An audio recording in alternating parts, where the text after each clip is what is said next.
Time Warner Audiobooks presents Rich Dad, Poor Dad, written by Robert Kiyosaki with Sharon L. Lechter, CPA, and read by Stephen Hoy, featuring an introduction by Robert Kiyosaki.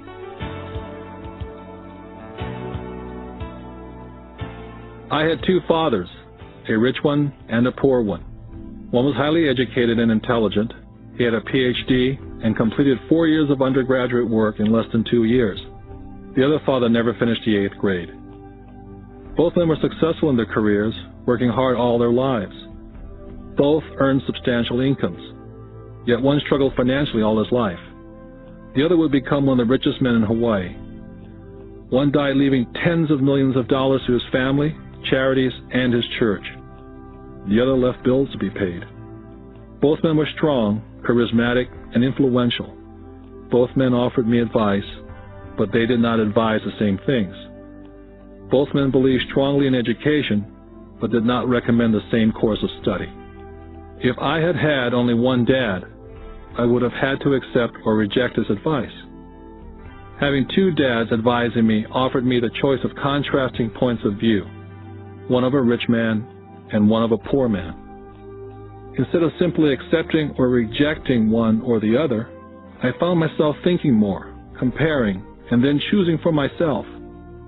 The problem was, the rich man was not rich yet, and the poor man not yet poor. Both were just starting out on their careers, and both were struggling with money and families. But they had very different points of view about the subject of money. For example, one dad would say, "The love of money is the root of all evil." The other, "The lack of money is the root of all evil." As a young boy, having two strong fathers, both influencing me, was difficult. I wanted to be a good son and listen, but the two fathers did not say the same things. The contrast in their points of view, particularly where money was concerned, was so extreme that I grew curious and intrigued. I began to start thinking for long periods of time about what each was saying. Much of my private time was spent reflecting, asking myself questions such as, "Why does he say that?" And then asking the same question of the other dad's statement.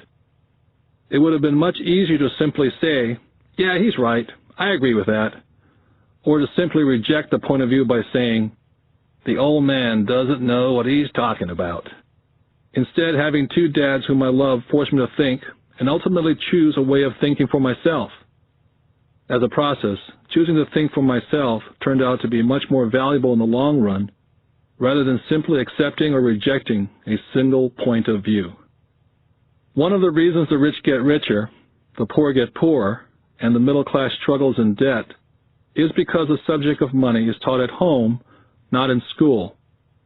Most of us learn about money from our parents. So what can a poor parent tell their child about money? They simply say, "Stay in school and study hard." The child may graduate with excellent grades, but with a poor person's financial programming and mindset. It was learned while the child was young. Money is not taught in schools. Schools focus on scholastic and professional skills, but not financial skills. This explains how smart bankers, doctors, and accountants who earn excellent grades in school may still struggle financially all their lives. Our staggering national debt is due in large part to highly educated politicians and government officials making financial decisions with little or no training on the subject of money. I often look ahead to the new millennium and wonder what will happen when we have millions of people who will need financial and medical assistance. They will be dependent upon their families or the government for financial support.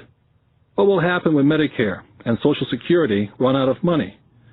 How will a nation survive if teaching children about money continues to be left to parents, most of whom will be, or already are, poor? Because I had two influential fathers, I learned from both of them. I had to think about each dad's advice, and in doing so, I gained valuable insight into the power and effect of one's thoughts on one's life. For example, one dad had a habit of saying, "I can't afford it." The other dad forbade those words to be used. He insisted I say, "How can I afford it?" One is a statement, and the other is a question. One lets you off the hook, and the other forces you to think. My soon-to-be-rich dad would explain that by automatically saying the words, "I can't afford it," your brain stops working. By asking the question, "How can I afford it?" your brain is put to work. He did not mean buy everything you wanted. He was fanatical about exercising your mind, the most powerful computer in the world. My brain gets stronger every day because I exercise it. The stronger it gets, the more money I can make. He believed that automatically saying, "I can't afford it," was a sign of mental laziness. Although both dads worked hard, I noticed that one dad had a habit of putting his brain to sleep when it came to money matters, and the other had a habit of exercising his brain.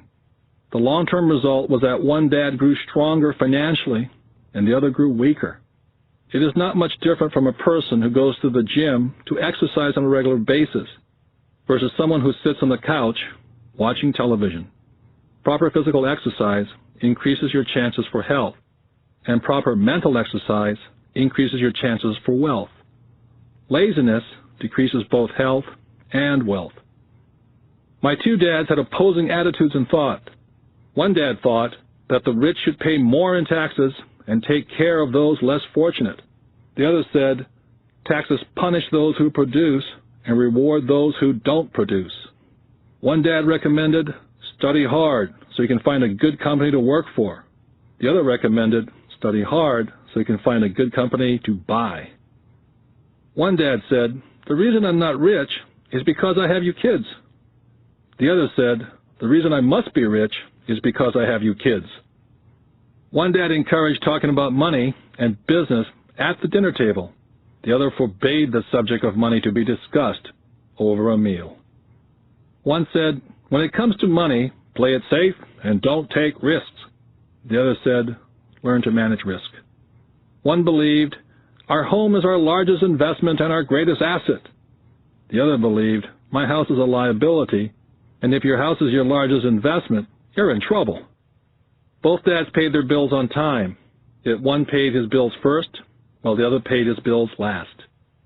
Being a product of two strong dads allowed me the luxury of observing the effects different thoughts have on one's life.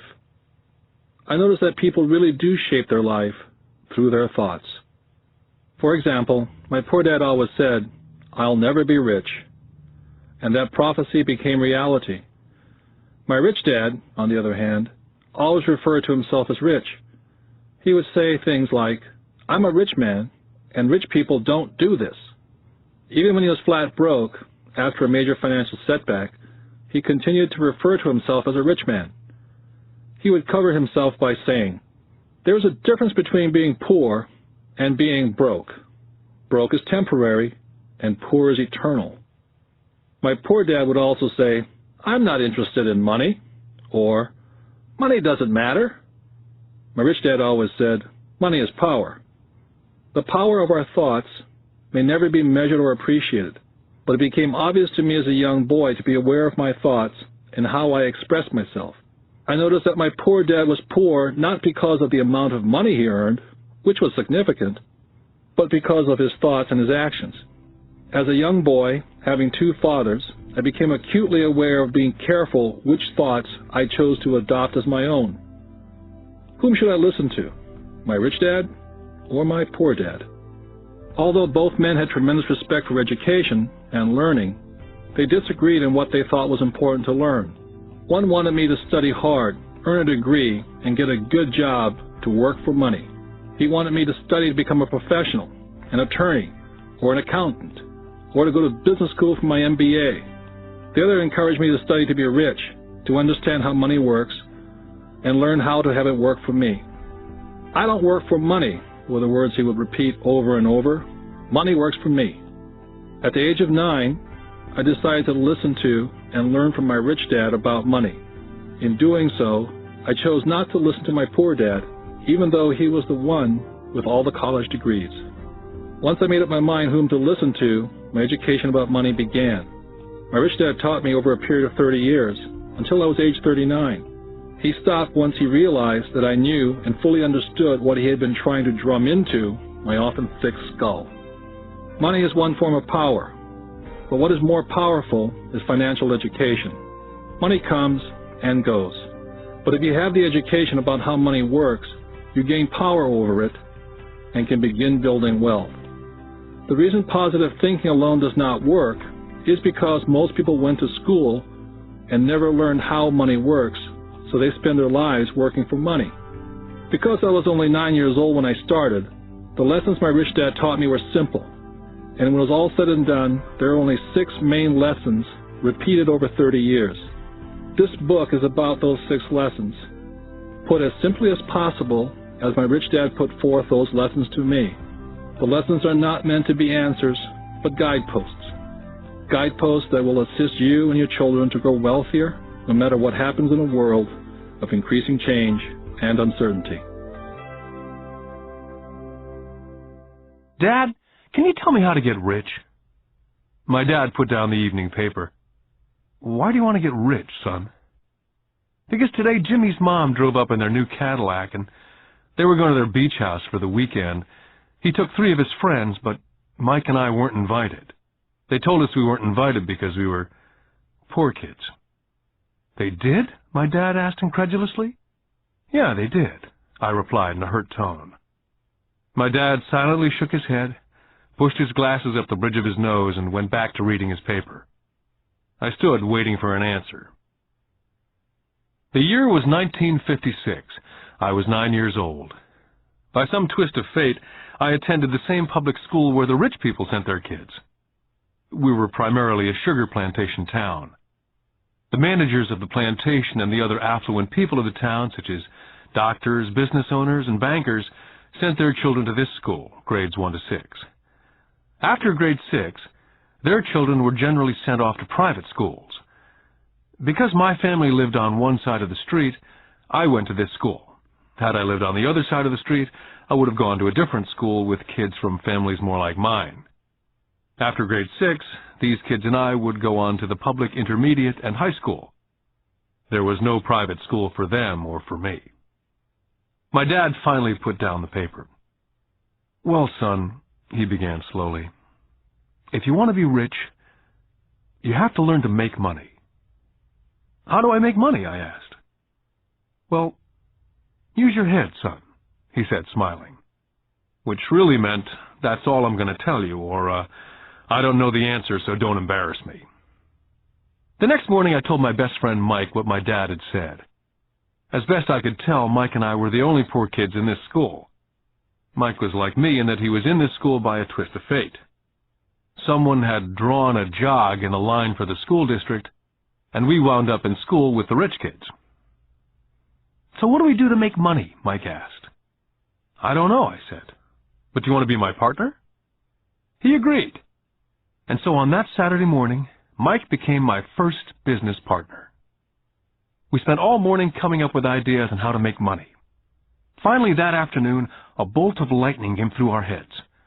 It was an idea that Mike had gotten from a science book he'd read. Excitedly, we shook hands, and the partnership now had a business. For the next several weeks, Mike and I ran around our neighborhood, knocking on doors and asking our neighbors if they'd save their toothpaste tubes for us. With puzzled looks, most adults consented with a smile. Some asked us what we were doing, to which we replied, "We can't tell you. It's a business secret." My mom grew distressed as the weeks wore on. We had selected a site next to her washing machine as the place we would stockpile our raw materials. In a brown cardboard box that one time held ketchup bottles, our little pile of used toothpaste tubes began to grow. One day my dad drove up to see 2 9-year-old boys in the driveway with a production line operating at full speed.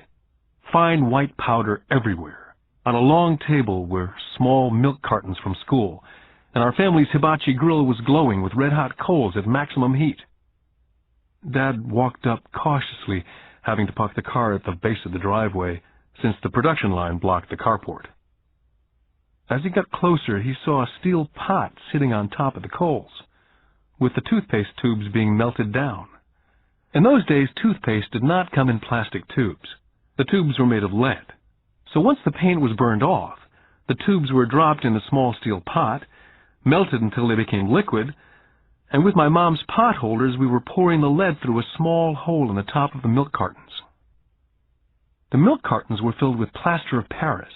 The white powder everywhere was the plaster before we mixed it with water. The milk cartons were the outer containers for plaster of Paris molds. My dad watched as we carefully poured the molten lead through a small hole in the top of the plaster of Paris cube. "What are you boys doing?" he asked with a cautious smile. "We're doing what you told me to do. We're going to be rich," I said. "Yep," said Mike, grinning and nodding his head. "We're partners." "And what is in those plaster molds?" Dad asked. "Watch," I said. "This should be a good batch." With a small hammer, I tapped at the seal that divided the cube in half. Cautiously, I pulled up the top half of the plaster mold, and a lead nickel fell out. "Oh, my God," my dad said. "You're casting nickels out of lead." "That's right," Mike said. "We're making money." My dad smiled and shook his head. Along with a fire and a box of spent toothpaste tubes in front of him were two little boys covered with white dust and smiling from ear to ear. He asked us to put everything down and sit with him on the front step of our house. With a smile, he gently explained what the word counterfeiting meant. Our dreams were dashed. "You mean this is illegal?" asked Mike. "Yes, it is illegal," my dad said gently. "But you boys have shown great creativity and original thought. Keep going. I'm really proud of you." Disappointed, Mike and I sat in silence for about 20 minutes before we began cleaning up our mess. The business was over on opening day. Sweeping the powder up, I looked at Mike and said, "I guess Jimmy and his friends are right. We are poor." My father was just leaving as I said that. "Boys," he said, "you're only poor if you give up. The most important thing is that you did something. Most people only talk and dream of getting rich. You've done something. I'm very proud of the two of you. I will say it again. Keep going. Don't quit." Mike and I stood there in silence. They were nice words, but we still did not know what to do. "So how come you're not rich, Dad?" I asked. "Because I chose to be a school teacher. School teachers really don't think about being rich. We just like to teach. I wish I could help you, but I really don't know how to make money." Mike and I turned and continued our cleanup. "I know," said my dad. "If you boys want to learn how to be rich, don't ask me. Talk to your dad, Mike." "My dad?" asked Mike with a scrunched-up face. "Yeah, your dad," repeated my dad with a smile. "Your dad and I have the same banker, and he raves about your father. He's told me several times that your father is brilliant when it comes to making money. He seems to be building an empire, and I suspect in a few years he will be a very rich man." With that, Mike and I got excited again. With new vigor, we began cleaning up the mess caused by our now-defunct first business. As we were cleaning, we made plans on how and when to talk to Mike's dad. The problem was that Mike's dad worked long hours and often did not come home until late. His father owned warehouses, a construction company, a chain of stores, and 3 restaurants. It was the restaurants that kept him out late. Mike caught the bus home after we had finished cleaning up. He was going to talk to his dad when he got home that night and ask him if he would teach us how to become rich. Mike promised to call as soon as he talked to his dad, even if it was late. The phone rang at 8:30 p.m. Mike's dad had agreed to meet with Mike and me. At 7:30 Saturday morning, I caught the bus to the poor side of town. Michael and I met with his dad that morning at 8 o'clock. He was already busy and had been at work for more than an hour. His construction supervisor was just leaving in his pickup truck as I walked up to his simple, small, and tidy home. Mike met me at the door. "Dad's on the phone, and he said to wait on the back porch," Mike said as he opened the door. The old wooden floor creaked as I stepped across the threshold of this aging house. There was a cheap mat just inside the door. That mat was there to hide the years of wear from countless footsteps that the floor had supported. Although clean, it needed to be replaced. I felt claustrophobic as I entered the narrow living room, which was filled with old, musty, overstuffed furniture that today would be collector's items. Sitting on the couch were 2 women, a little older than my mom. Across from the women sat a man in workman's clothes. They smiled as Mike and I walked past them, heading for the kitchen, which led to the porch that overlooked the backyard. I smiled back shyly. "Who are those people?" I asked. Oh, they work for my dad. The older man runs his warehouses, and the women are the managers of the restaurants. And you saw the construction supervisor who's working on a road project about 50 miles from here. His other supervisor, who's building a tract of houses, had already left before you got here.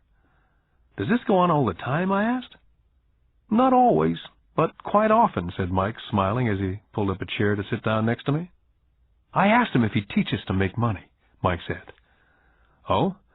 And what did he say to that? I asked with cautious curiosity. Well, he had a funny look on his face at first, and then he said he would make us an offer. Oh, I said, rocking my chair back against the wall. I sat there perched on two rear legs of the chair. Mike did the same thing. Suddenly, Mike's dad burst through the rickety screen door and onto the porch. Mike and I jumped to our feet, not out of respect, but because we were startled. Ready, boys? Mike's dad asked, as he pulled up a chair to sit down with us. We nodded our heads as we pulled our chairs away from the wall to sit in front of him. He was a big man, about 6 feet tall and 200 pounds. Mike says that you want to learn how to make money. Is that correct, Robert? I nodded my head quickly, but with a little intimidation. He had a lot of power behind his words and smile. Okay, here's my offer. I'll teach you, but I won't do it classroom style. You work for me, and I'll teach you. You don't work for me, I don't teach you. I can teach you faster if you work, and I'm wasting my time if you just want to sit and listen like you do in school. That's my offer. Take it or leave it. May I ask a question first, I asked. Nope, take it or leave it. I've got too much work to do to waste my time. If you can't make up your mind decisively, then you'll never learn to make money anyway. Take it, I said. Take it, said Mike. Good, said Mike's dad. Mrs. Martin will be by in 10 minutes. After I'm through with her, you ride with her to my superette, and you can begin working. I'll pay you 10 cents an hour, and you will work for 3 hours every Saturday. But I have a softball game today, I said. Mike's dad lowered his voice to a stern tone. Take it or leave it, he said. I'll take it, I replied, choosing to work and learn instead of playing softball. By 9 a.m. on a beautiful Saturday morning, Mike and I were working for Mrs. Martin. She was a kind and patient woman. She always said that Mike and I reminded her of her 2 sons who were grown and gone. Although kind, she believed in hard work, and she kept us working. She was a taskmaster. We spent 3 hours taking canned goods off the shelves, and with a feather duster, brushing each can to get the dust off, and then restacking them neatly. It was excruciatingly boring work. For 3 weeks, Mike and I reported to Mrs. Martin and worked our 3 hours. By noon, our work was over, and she dropped 3 little dimes in each of our hands. Now, even at the age of 9 in the mid-50s, 30 cents was not too exciting. Comic books cost 10 cents back then, so I usually spent my money on comic books and went home. By Wednesday of the 4th week, I was ready to quit.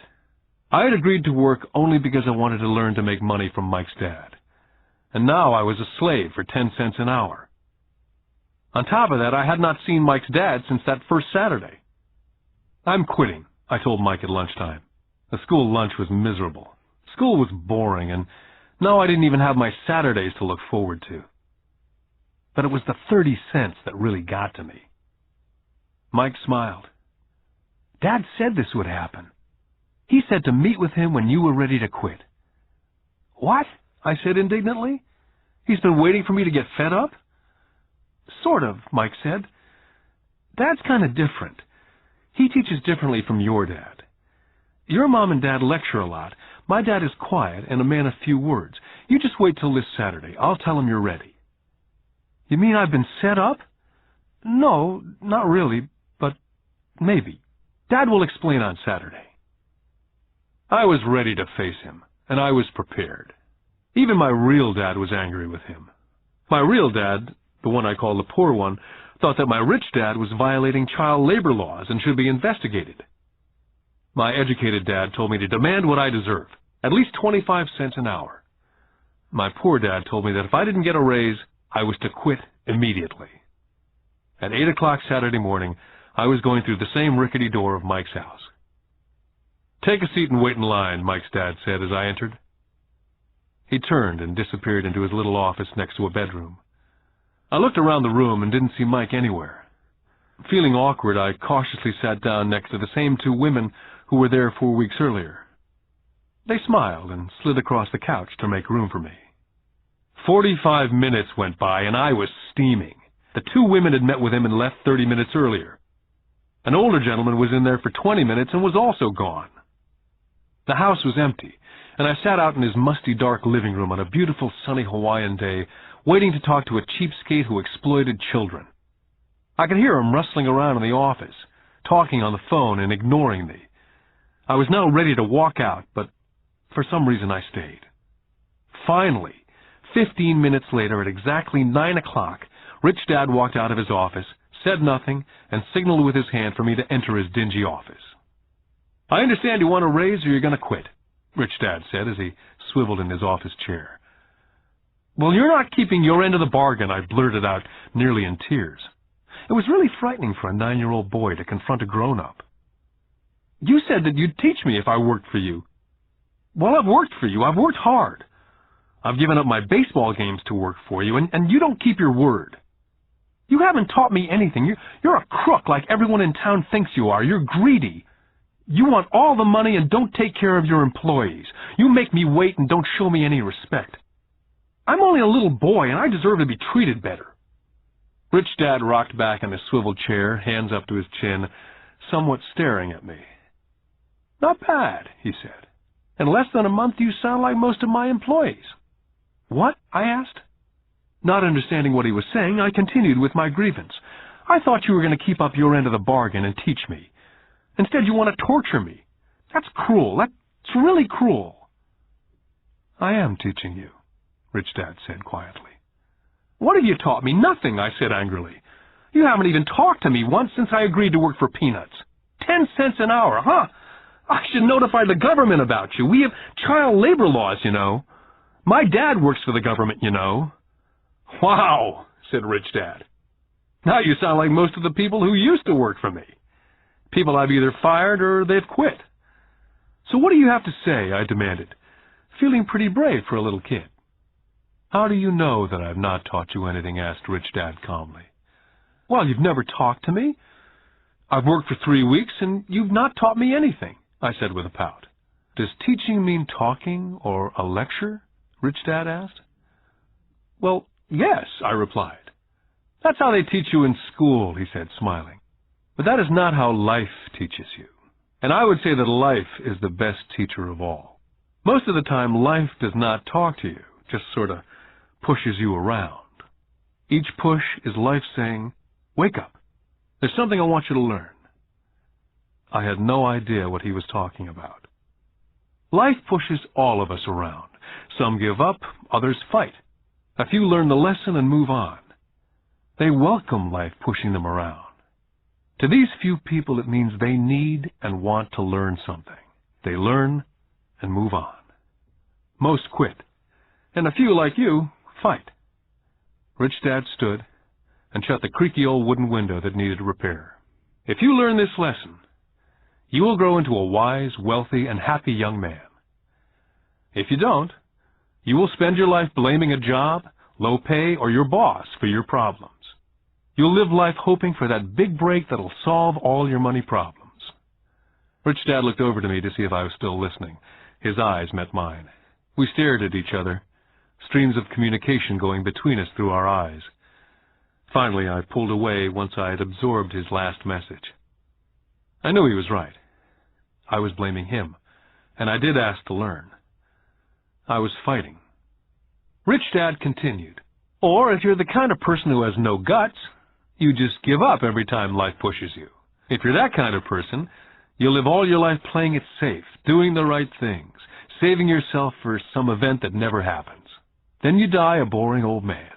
You'll have lots of friends who'll really like you because you were such a nice, hard-working guy. You spent a life playing it safe, doing the right things. But the truth is, you let life push you into submission. Deep down, you were terrified of taking risks. You really wanted to win, but the fear of losing was greater than the excitement of winning. Deep inside, you and only you will know that you didn't go for it. You chose to play it safe." Our eyes met again. For 10 seconds we looked at each other, only pulling away once the message was received. "You've been pushing me around?" I asked. "Some people might say that," smiled Rich Dad. "I would say that I just gave you a taste of life." "What taste of life?" I asked, still angry but now curious. "You boys are the first people that have ever asked me to teach them how to make money. I have more than 150 employees, and not one of them has asked me what I know about money. They ask me for a job and a paycheck, but never to teach them about money. So most will spend the best years of their lives working for money, not really understanding what it is they're working for." I sat there listening intently.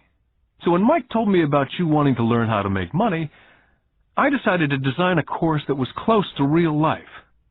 I could talk till I was blue in the face, but you wouldn't hear a thing.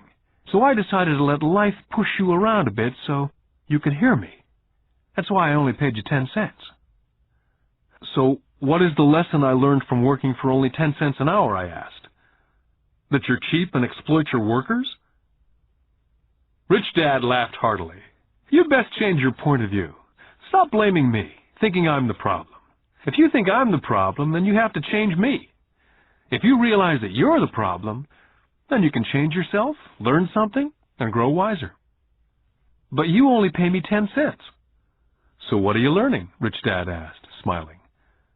"That you're cheap," I said with a sly grin. "See, you think I'm the problem," said Rich Dad. "But you are. Well, keep that attitude and you learn nothing. Keep the attitude that I'm the problem, and what choices do you have?" "Well, if you don't pay me more or show me more respect and teach me, I'll quit." "Well put," Rich Dad said. And that's exactly what most people do. They quit and go looking for another job, better opportunity, and higher pay, actually thinking that a new job or more pay will solve the problem. In most cases, it won't. "So what will solve the problem?" I asked. "Just take this measly 10 cents an hour and smile?" Rich Dad smiled.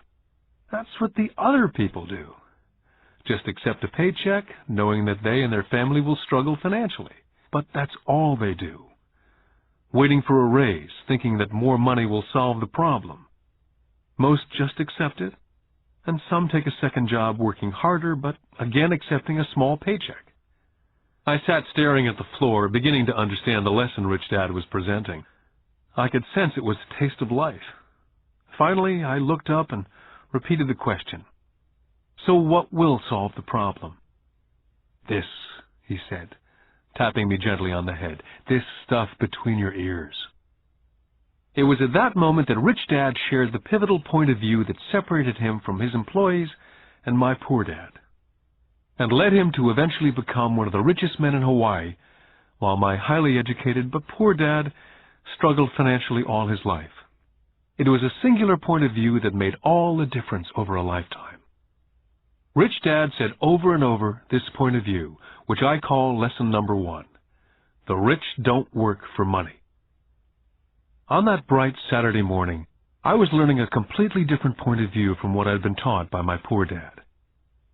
At the age of 9, I grew aware that both dads wanted me to learn. Both dads encouraged me to study, but not the same things. My highly educated dad recommended that I do what he did. "Son, I want you to study hard, get good grades, so you can find a safe, secure job with a big company, and make sure it has excellent benefits." My rich dad wanted me to learn how money works, so I could make it work for me. These lessons I would learn through life with his guidance, not because of a classroom. My rich dad continued my first lesson. "I'm glad you get angry about working for 10 cents an hour. If you'd not gotten angry, and had gladly accepted it, I would have to tell you that I could not teach you. You see, true learning takes energy, passion, a burning desire. Anger is a big part of that formula, for passion is anger and love combined. When it comes to money, most people want to play it safe and feel secure, so passion does not direct them, fear does." "So is that why they'll take a job with low pay?" I asked. "Yes," said Rich Dad. "Some people say I exploit people because they don't pay as much as the sugar plantation or the government. I say people exploit themselves. It's their fear, not mine. But don't you feel you should pay them more? I asked. I don't have to. And besides, more money will not solve the problem. Just look at your dad. He makes a lot of money and he still can't pay his bills. Most people, given more money, only get into more debt. So that's why the 10 cents an hour, I said, smiling. It's a part of the lesson. That's right, smiled Rich Dad. You see, your dad went to school and got an excellent education so he could get a high-paying job, which he did. But he still has money problems because he never learned anything about money at school. On top of that, he believes in working for money. And you don't, I asked? No, not really, said Rich Dad. If you want to learn to work for money, then stay in school. That's a great place to learn to do that. But if you want to learn how to have money work for you, then I will teach you that. But only if you want to learn. Wouldn't everyone want to learn that, I asked? No, said Rich Dad, simply because it's easier to learn to work for money, especially if fear is your primary emotion when the subject of money is discussed. I don't understand, I said with a frown. Oh, don't worry about that for now. Just know that it's fear that keeps most people working at a job. The fear of not paying their bills, the fear of being fired, the fear of not having enough money, the fear of starting over. That's the price of studying to learn a profession or trade and then working for money. Most people become a slave to money and then get angry at their boss. Learning to have money work for you is a completely different course of study, I asked. Absolutely, Rich Dad answered. Absolutely. We sat in silence. My friends would have been just starting their Little League baseball game. But for some reason I was now thankful I'd decided to work for 10 cents an hour. I sensed that I was about to learn something my friends would not learn in school. Ready to learn? Asked Rich Dad. Absolutely, I said with a grin. I've kept my promise. I've been teaching you from afar, my Rich Dad said. At 9 years old, you've gotten a taste of what it feels like to work for money. Just multiply your last month by 50 years, and you'll have an idea of what most people spend their life doing. I don't understand, I said. How did you feel waiting in line to see me? Once to get hired and once to ask for more money. Terrible, I said. If you choose to work for money, that is what life is like for many people, said Rich Dad.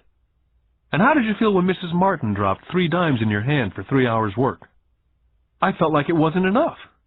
It seemed like nothing. I was disappointed, I said. And that is how most employees feel when they look at their paychecks, especially after all the tax and other deductions are taken out. At least you got 100%. You mean most workers don't get paid everything? I asked with amazement. Heavens, no, said Rich Dad. The government always takes its share first. How do they do that? I asked. Taxes, said Rich Dad. You're taxed when you earn, you're taxed when you spend, you're taxed when you save, you're taxed when you die. Why do people let the government do that to them? The rich don't, said Rich Dad with a smile. The poor and the middle class do. I'll bet you that I earn more than your dad, yet he pays more in taxes. How can that be? I asked. As a 9-year-old boy, that made no sense to me. Why would someone let the government do that to them? Rich Dad sat there in silence. I guess he wanted me to listen instead of jabber away at the mouth. Finally, I calmed down.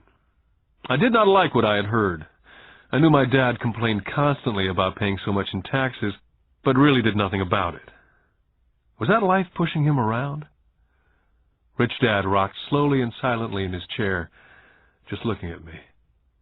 Ready to learn? He asked. I nodded my head slowly. Learning how to have money work for you is a lifetime study. Most people go to college for 4 years and their education ends.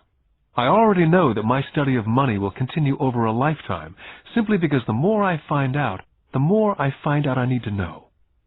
Most people never study the subject. They go to work, get their paycheck, balance their checkbooks, and that's it. On top of that, they wonder why they have money problems. Then they think that more money will solve the problem. Few realize that it's their lack of financial education that is the problem. So, my dad has tax problems because he doesn't understand money? I asked, confused. Look, said Rich Dad, taxes are just one small section on learning how to have money work for you. Today, I just wanted to find out if you still have the passion to learn about money. Most people don't. They want to go to school, learn a profession, have fun at their work, and earn lots of money. One day they wake up with big money problems, and then they can't stop working. That's the price of only knowing how to work for money, instead of studying how to have money work for you. So, do you still have the passion to learn? Asked Rich Dad. I nodded my head. Good, said Rich Dad. Now get back to work. This time I will pay you nothing. What? I asked in amazement. You heard me. Nothing. You'll work the same 3 hours every Saturday, but this time you will not be paid 10 cents an hour. You said you wanted to learn to not work for money, so I'm not going to pay you anything. I couldn't believe what I was hearing. I've already had this conversation with Mike. He's already working, dusting, and stacking canned goods for free.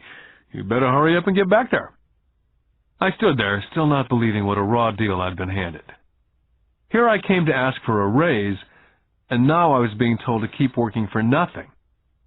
Rich Dad tapped me on the head and said, "Use this. Now get out of here." I didn't tell my poor dad I wasn't being paid. He would not have understood, and I did not want to try to explain something that I did not yet understand myself. For 3 more weeks, Mike and I worked for 3 hours every Saturday for nothing.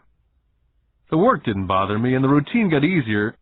It was the missed baseball games and not being able to afford to buy a few comic books that got to me.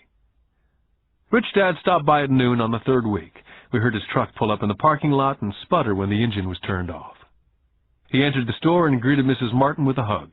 After finding out how things were going in the store, he reached into the ice cream freezer, pulled out 2 bars, paid for them, and signaled to Mike and me, "Let's go for a walk, boys." We crossed the street, dodging a few cars, and walked across a large grassy field where a few adults were playing softball. Sitting down at a remote picnic table, he handed Mike and me the ice cream bars. "How's it going, boys?" "Okay," Mike said. I nodded in agreement. "Learn anything yet?" Rich Dad asked. Mike and I looked at each other, shrugged our shoulders, and shook our heads in unison. "Well, you boys had better start thinking. You're staring at one of life's biggest lessons. If you learn the lesson, you'll enjoy a life of great freedom and security.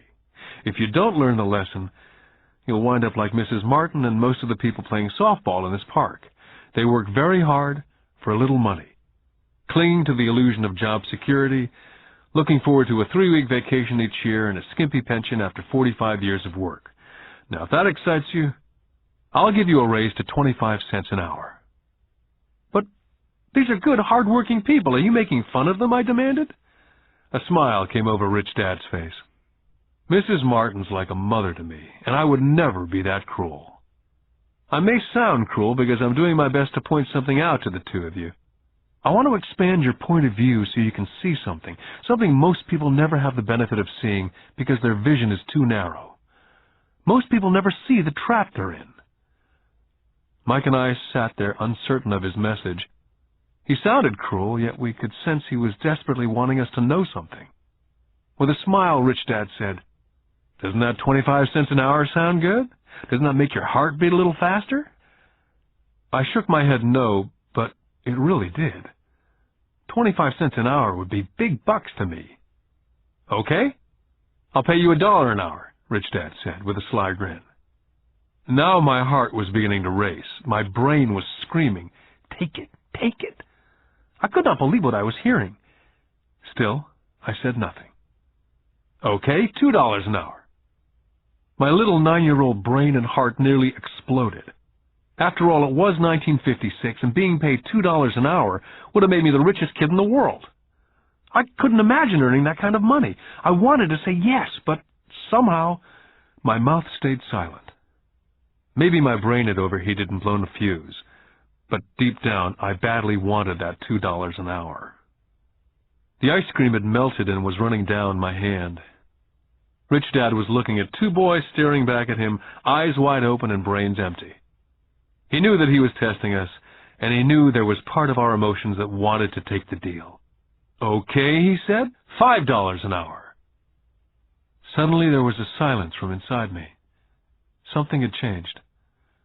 The offer was too big, and had gotten ridiculous. Not too many grown-ups in 1956 made more than $5 an hour. The temptation disappeared and a calm set in. Slowly I turned to my left to look at Mike. He looked back at me. The part of my soul that was weak and needy was silenced. The part of me that had no price took over. There was a calm and a certainty about money that entered my brain and my soul. I knew Mike had gotten to that point also. "Good," Rich Dad said softly. "Most people have a price. And they have a price because of human emotions named fear and greed. First, the fear of being without money motivates us to work hard. And then once we get that paycheck, greed or desire starts us thinking about all the wonderful things money can buy. The pattern is then set." "What pattern?" I asked. "The pattern of get up, go to work, pay bills, get up, go to work, pay bills. Their lives are then run forever by two emotions, fear and greed. Offer them more money, and they continue the cycle by also increasing their spending. This is what I call the rat race." "There is another way?" Mike asked. "Yes," said Rich Dad slowly, "but only a few people find it." "And what is that way?" Mike asked. "That's what I hope you boys will find out as you work and study with me. That is why I took away all forms of pay." "Any hints?" Mike asked. "We're kind of tired of working hard, especially for nothing." "Well, the first step is telling the truth," said Rich Dad. "We haven't been lying," I said. "I did not say you were lying. I said to tell the truth," Rich Dad came back. "The truth about what?" I asked. "How you're feeling," Rich Dad said. "You don't have to say it to anyone else, just yourself." "You mean the people in this park, the people who work for you, Mrs. Martin, they don't do that?" I asked. "I doubt it," Rich Dad said. "Instead, they feel the fear of not having money. Instead of confronting the fear, they react instead of think. They react emotionally instead of using their heads," Rich Dad said, tapping us on our heads. "Then they get a few bucks in their hands, and again the emotion of joy and desire and greed take over. And again they react instead of think." "So their emotions do their thinking," Mike said. "That's correct," said Rich Dad. "Money is running their lives, and they refuse to tell the truth about that. Money is in control of their emotions, and hence their souls." Rich Dad sat quietly, letting his words sink in. Realizing we had absorbed as much as possible of what he was talking about, Rich Dad said, "I want you boys to avoid that trap. That is really what I want to teach you. Not just to be rich, because being rich does not solve the problem." "It doesn't?" I asked, surprised. "No, it doesn't. Let me finish with the other emotion, which is desire. Some call it greed, but I prefer desire. It's perfectly normal to desire something better, prettier, more fun or exciting. So people also work for money because of desire. They desire money for the joy they think it can buy. But the joy that money brings is often short-lived, and they soon need more money for more joy, more pleasure, more comfort, more security. So they keep working, thinking money will soothe their souls that are troubled by fear and desire. But money cannot do that. Even for rich people?" Mike asked. "Rich people included," said Rich Dad. "In fact, the reason many rich people are rich is not because of desire, but because of fear. They actually think that money can eliminate that fear of not having money, of being poor. So they amass tons of it only to find out that the fear gets worse. They now fear losing it. I have friends who keep on working even though they have plenty. I know people who have millions who are more afraid now than when they were poor. They're terrified of losing all their money.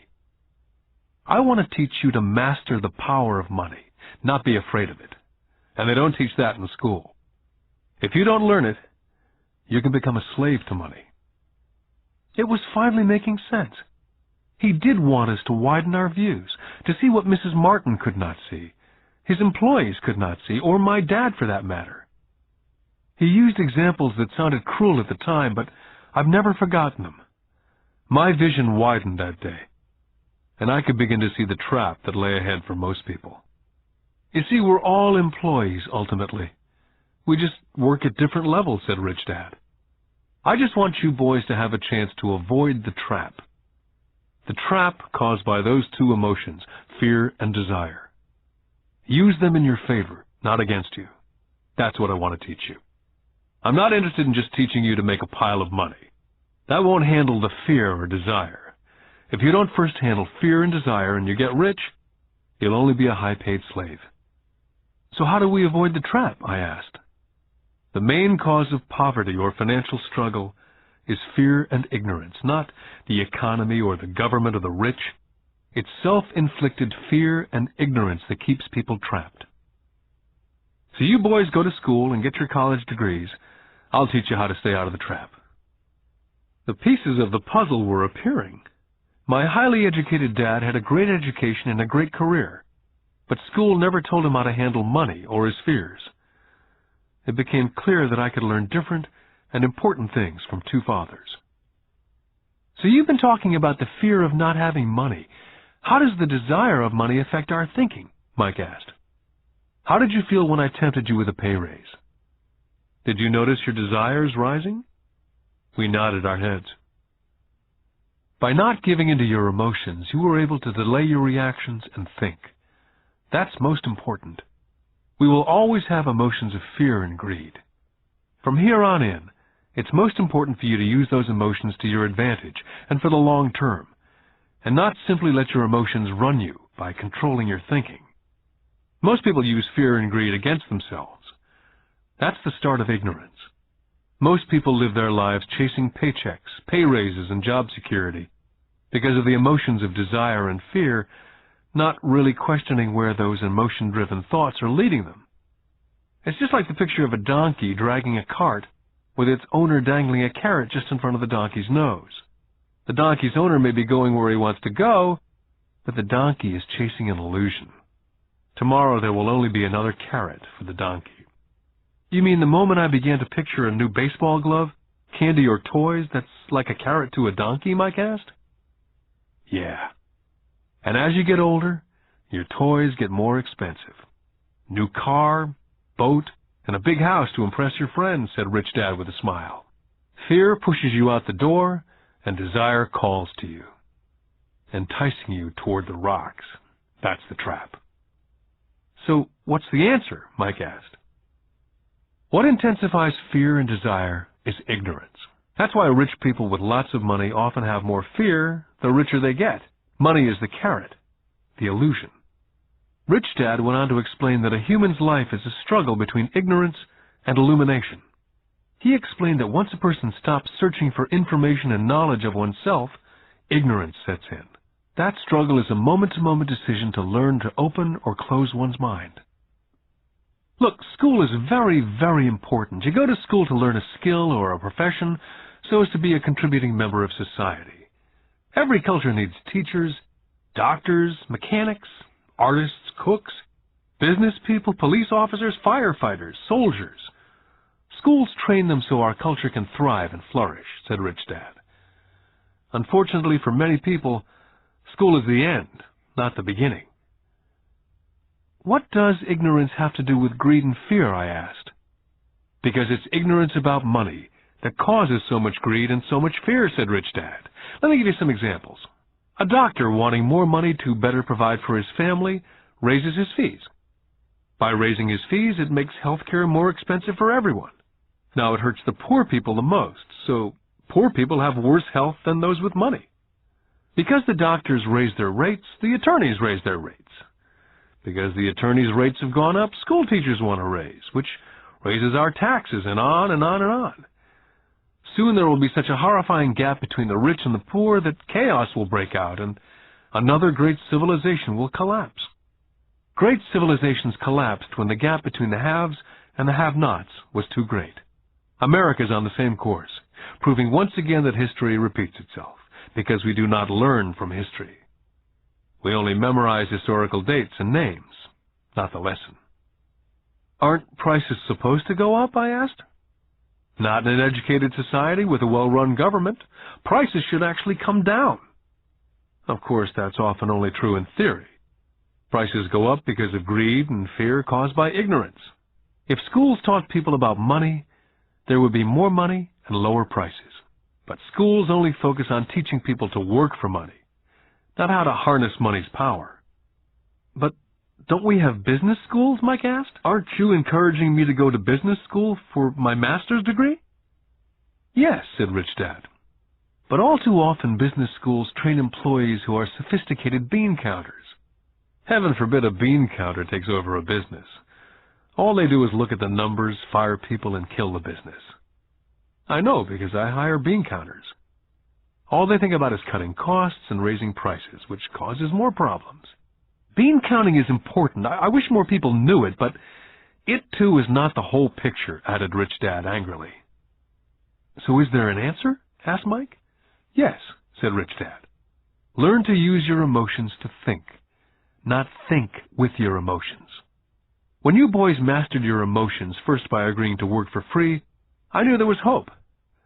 When you again resisted your emotions when I tempted you with more money, you were again learning to think in spite of being emotionally charged. That's the first step. Can you tell the difference between emotions thinking and the head thinking? Mike asked. Oh, yes, I hear it all the time, said Rich Dad.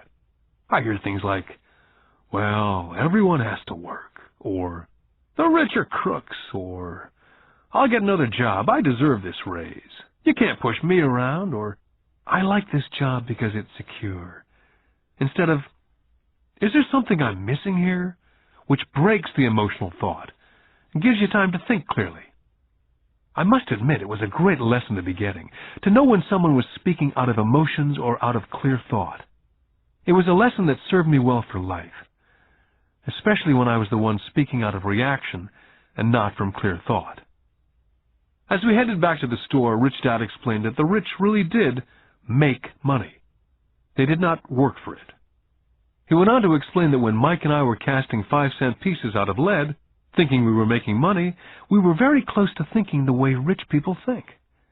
The problem was that it was illegal for us to do it. Rich Dad went on to explain that the rich know that money is an illusion, truly like the carrot for the donkey. It's only out of fear and greed that the illusion of money is held together by billions of people thinking that money is real. Money is really made up. It was only because of the illusion of confidence and the ignorance of the masses that the house of cards stood standing. In fact, he said, in many ways the donkey's carrot was more valuable than money. As he climbed into his pickup truck outside of his little convenience store, he said, "Keep working, boys. But the sooner you forget about needing a paycheck, the easier your adult life will be. Keep using your brain. Work for free. And soon your mind will show you ways of making money far beyond what I could ever pay you. You'll begin to see opportunities right in front of you that in the past would have gone unnoticed." Mike and I picked up our things from the store and waved goodbye to Mrs. Martin. We went back to the park, to the same picnic bench, and spent several more hours thinking and talking.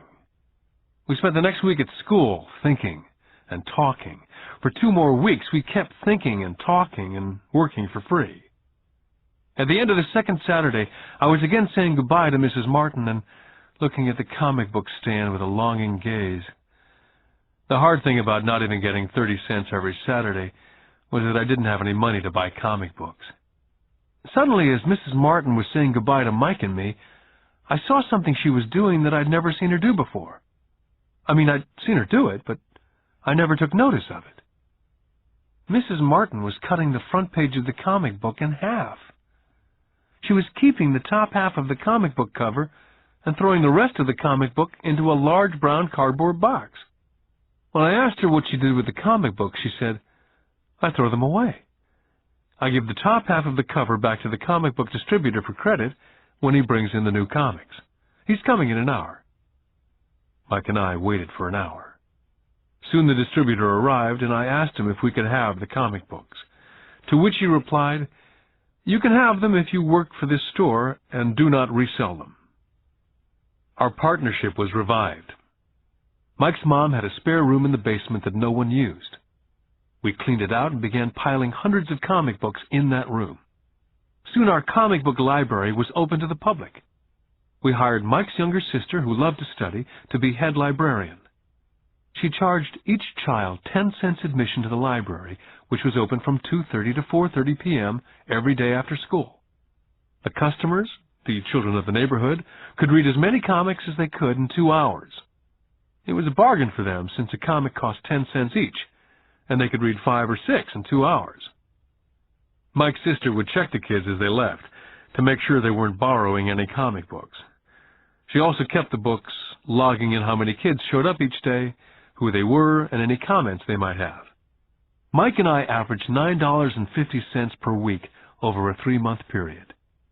We paid his sister $1 a week and allowed her to read the comics for free, which she rarely did since she was always studying. Mike and I kept our agreement by working in the store every Saturday and collecting all the comic books from the different stores. We kept our agreement to the distributor by not selling any comic books. We burned them once they got too tattered.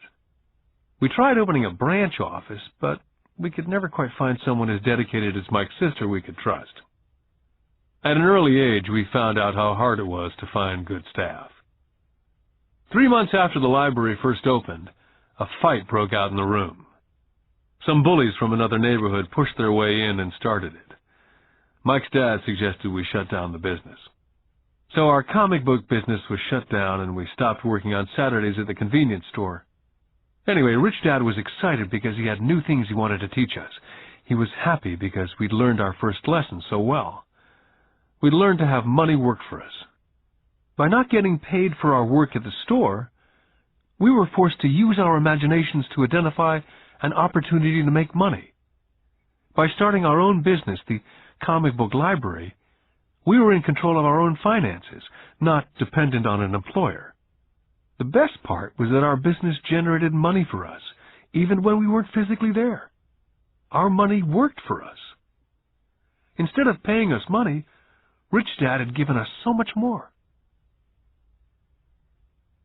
Lesson 2. Why Teach Financial Literacy? In 1990, my best friend Mike took over his father's empire and is in fact doing a better job than his dad did. We see each other once or twice a year on the golf course. He and his wife are wealthier than you could imagine. Rich Dad's empire is in great hands, and Mike is now grooming his son to take his place, as his dad groomed us. In 1994, I retired at the age of 47, and my wife Kim was 37. Retirement does not mean not working. To my wife and me, it means that, barring unforeseen cataclysmic changes, we can work or not work, and our wealth grows automatically, staying way ahead of inflation. I guess it means freedom. The assets are large enough to grow by themselves. It's like planting a tree. You water it for years, and then one day it doesn't need you anymore. Its roots have gone down deep enough. Then the tree provides shade for your enjoyment. Mike chose to run the empire, and I chose to retire. Whenever I speak to groups of people, they often ask what I would recommend, or what could they do? How do they get started? Is there a good book I'd recommend? What is the secret to success? I simply say to them what my rich dad said back to me when I was a little kid. If you want to be rich, you need to be financially literate. That idea was drummed into my head every time we were together. As I said, my educated dad stressed the importance of reading books, while my rich dad stressed the need to master financial literacy. If you're going to build the Empire State Building, the first thing you need to do is dig a deep hole and pour a strong foundation. If you're going to build a home in the suburbs, all you need to do is pour a 6-inch slab of concrete. Most people, in their drive to get rich, are trying to build an Empire State Building on a 6-inch slab. Our school system, having been created in the agrarian age, believes in homes with no foundation dirt floors are still the rage. So kids graduate from school with virtually no financial foundation.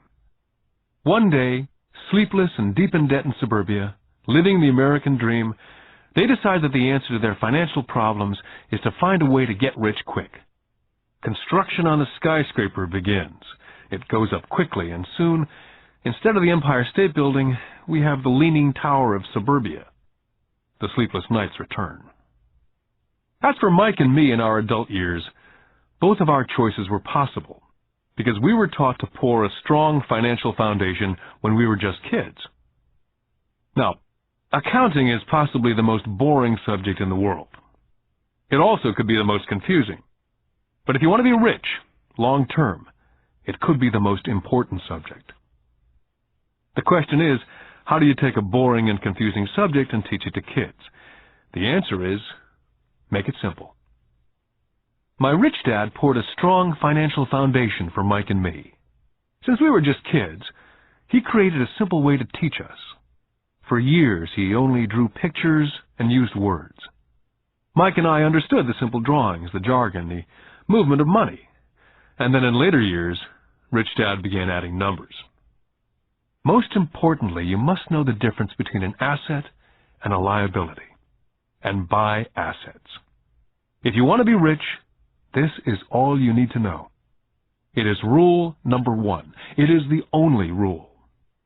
This may sound absurdly simple, but most people have no idea how profound this rule is. Most people struggle financially because they do not know the difference between an asset and a liability. Rich people acquire assets. The poor and middle class acquire liabilities, but they think they are assets. When Rich Dad explained this to Mike and me, we thought he was kidding. Here we were nearly teenagers and waiting for the secret to get rich, and this was his answer. It was so simple that we had to stop for a long time to think about it. If it's that simple, how come everyone's not rich? I asked. Rich Dad smiled, because people do not know the difference between an asset and a liability. I remember asking, how could adults be so silly? If it's that simple, if it's that important, why would everyone not want to find out? It took our Rich Dad only a few minutes to explain what assets and liabilities were. To teach preteen boys, Rich Dad kept everything simple, using as many pictures as possible, as few words as possible, and no numbers for years. My Rich Dad simply drew a vertical box with a line through the middle. The top half was for income, and the bottom half was for expenses. Then beneath that box, he drew another box horizontally, which he divided into a left half for assets and a right half for liabilities. The income statement, often called a profit and loss statement, measures income and expenses, money in or money out. The second set of boxes is the balance sheet. It's called that because it's supposed to balance assets against liabilities. That relationship is vital to understand. The primary cause of financial struggle is simply not knowing the difference between an asset and a liability. The cause of the confusion is found in the definition of the two words. If you want a lesson in confusion, simply look up the words asset and liability in the dictionary. So my Rich Dad simply told two young boys the following. An asset is something that puts money in my pocket.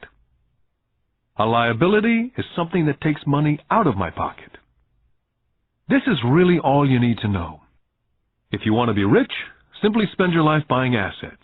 If you want to be poor or middle class, spend your life buying liabilities.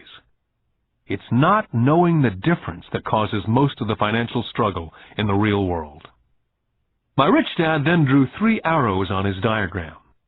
He explained, the arrow represents the flow of cash, or cash flow. In 80% of most families, the financial story is a story of working hard in an effort to get ahead. It's not because they don't make money, but because they spend their lives buying liabilities instead of assets. The first arrow showed the cash flow pattern of a poor person or a young person still at home. The arrow goes into the income box from a job or salary. It then continues into the expense box.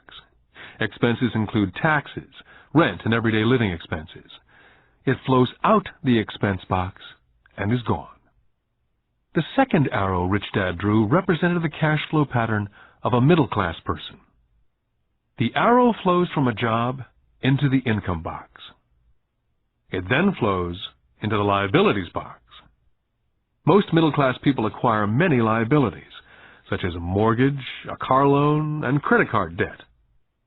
From the liabilities box, it flows to the expense box, where the monthly payments are made for the liabilities as well as taxes and living expenses. From there, it flows out the expense box and is gone. The third arrow is a pattern of a wealthy person. This arrow simply flows from the asset box into the income box. The cash flow is not generated by a job or salary, but by assets.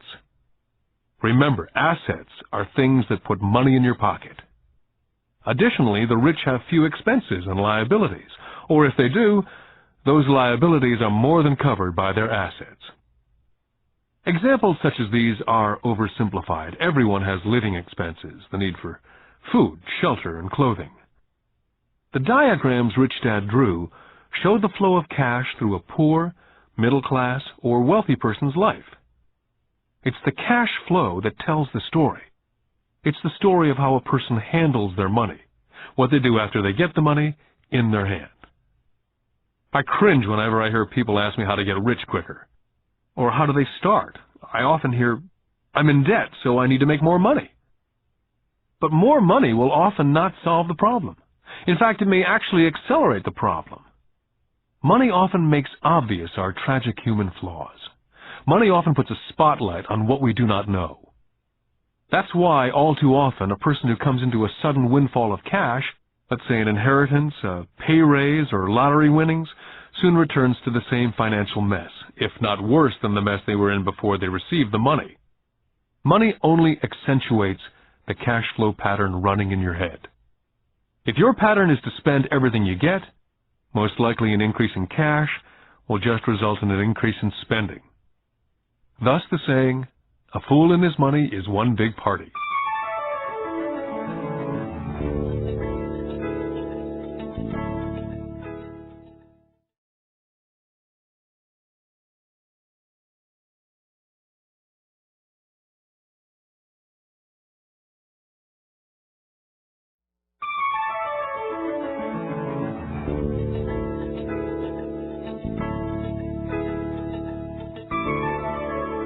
Because students leave school without financial skills, millions of educated people pursue their profession successfully, but later find themselves struggling financially. They work harder but don't get ahead. What's missing from their education is not how to make money, but how to spend money. What to do after you make it. It's called financial aptitude. What to do with the money once you make it, how to keep people from taking it from you, how long you keep it, and how hard that money works for you. Most people cannot tell why they struggle financially because they don't understand cash flow.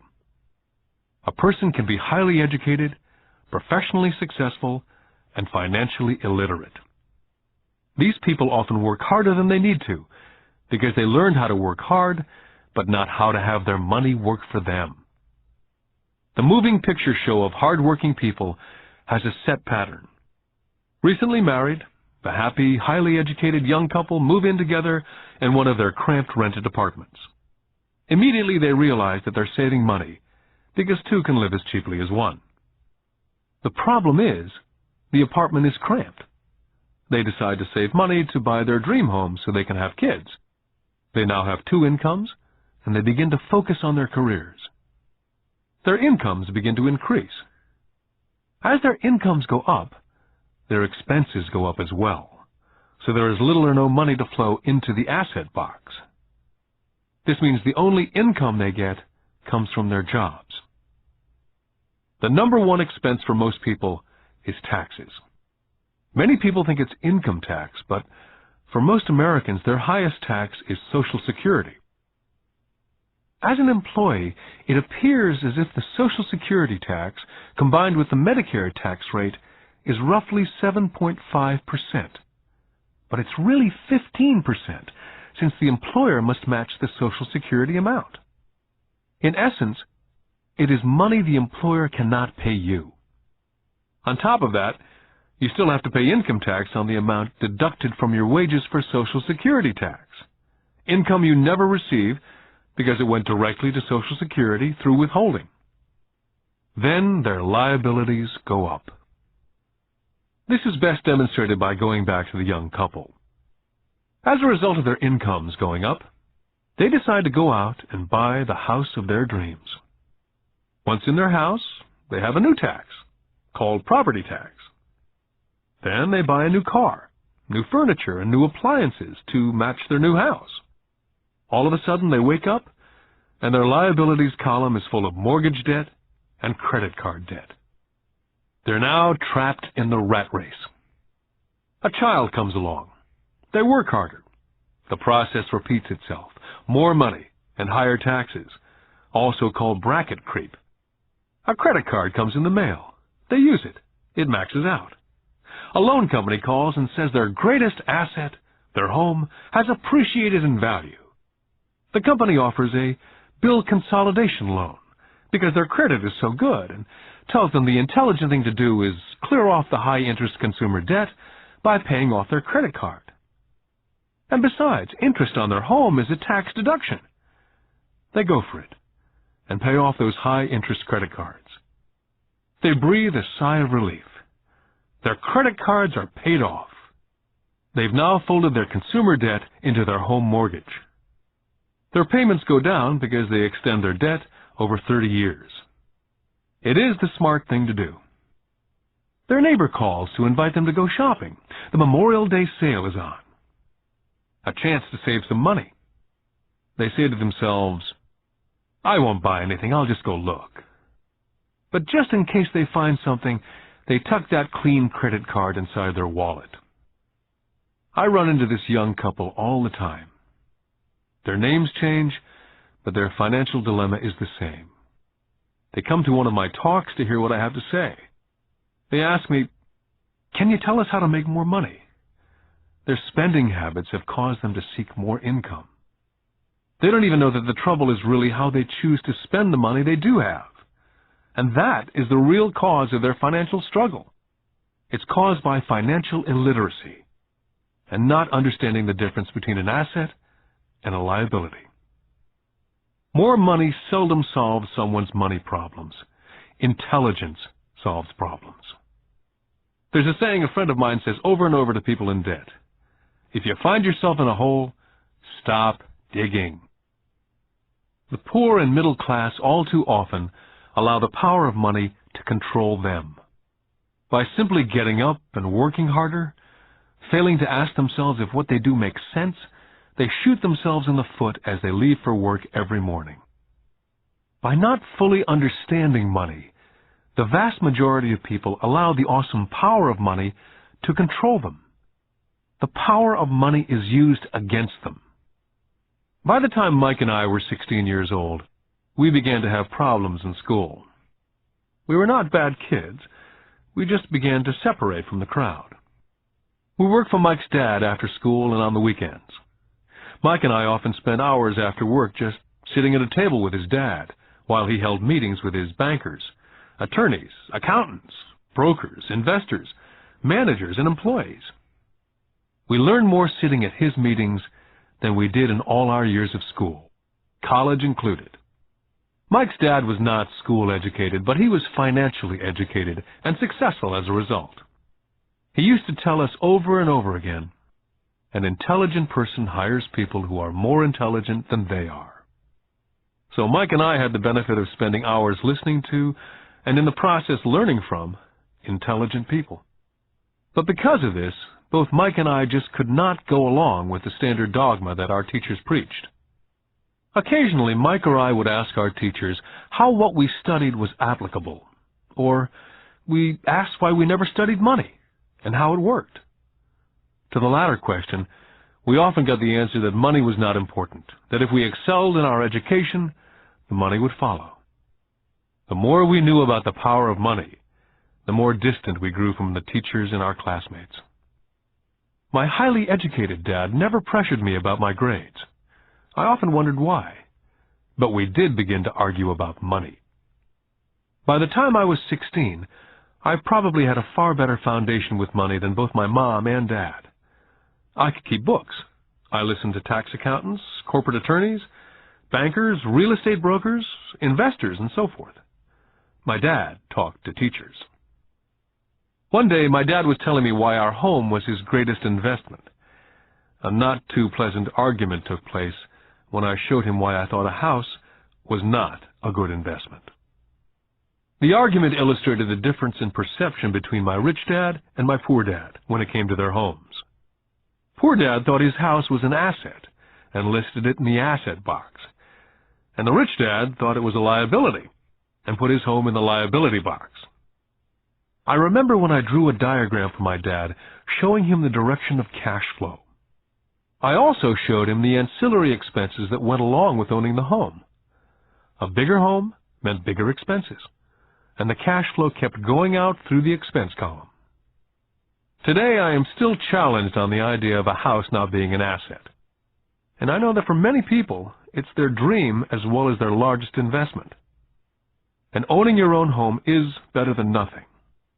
I simply offer an alternate way of looking at this popular dogma. My wife and I would love a bigger, more flashy house to impress the Joneses, but we know it is not an asset. It's a liability since it takes money out of our pocket. So here's the argument I put forth.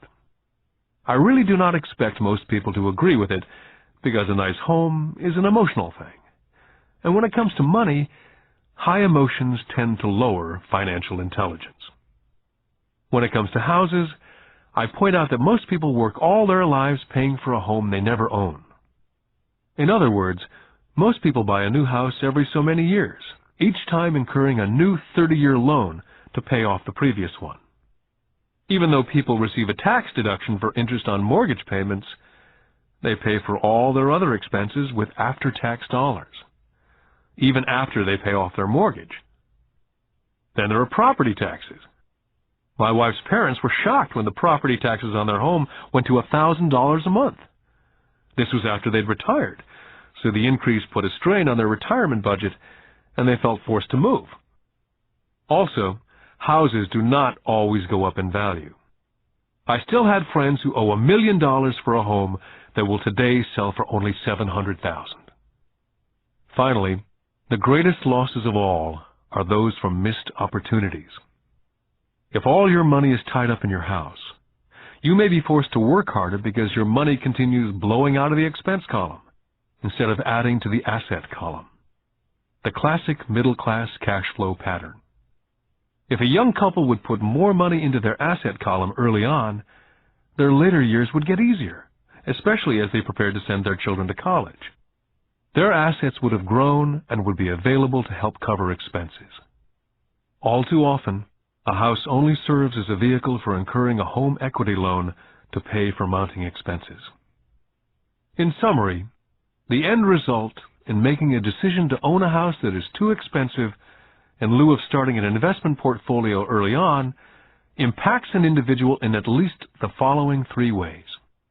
Number 1, loss of time, during which other assets could have grown in value.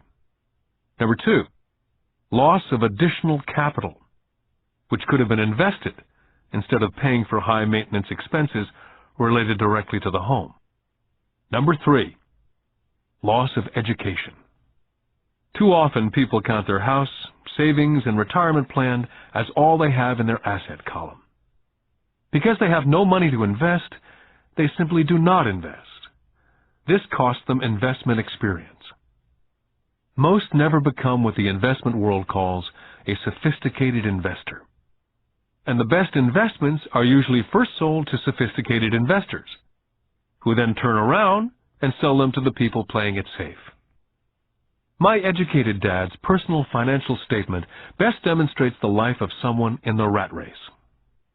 His expenses seem to always keep up with his income, never allowing him to invest in assets. As a result, his liabilities, such as his mortgage and credit card debts, are larger than his assets. My rich dad's personal financial statement, on the other hand, reflects the results of a life dedicated to investing and minimizing liabilities. His assets greatly exceed his liabilities. A review of my rich dad's financial statement is why the rich get richer. The asset column generates more than enough income to cover expenses, with the balance reinvested into the asset column. The asset column continues to grow, and therefore the income it produces grows with it. The result being The rich get richer. The middle class finds itself in a constant state of financial struggle. Their primary income is through wages. And as their wages increase, so do their taxes. Their expenses tend to increase in equal increments as their wages increase, hence the phrase, the rat race. They treat their home as their primary asset instead of investing in income-producing assets. Remember, the most important rule is to know the difference between an asset and a liability. Once you understand the difference, concentrate your efforts on only buying income-generating assets. That's the best way to get started on a path to becoming rich. Keep doing that, and your asset column will grow. Focus on keeping liabilities and expenses down. This will make more money available to continue pouring into the asset column.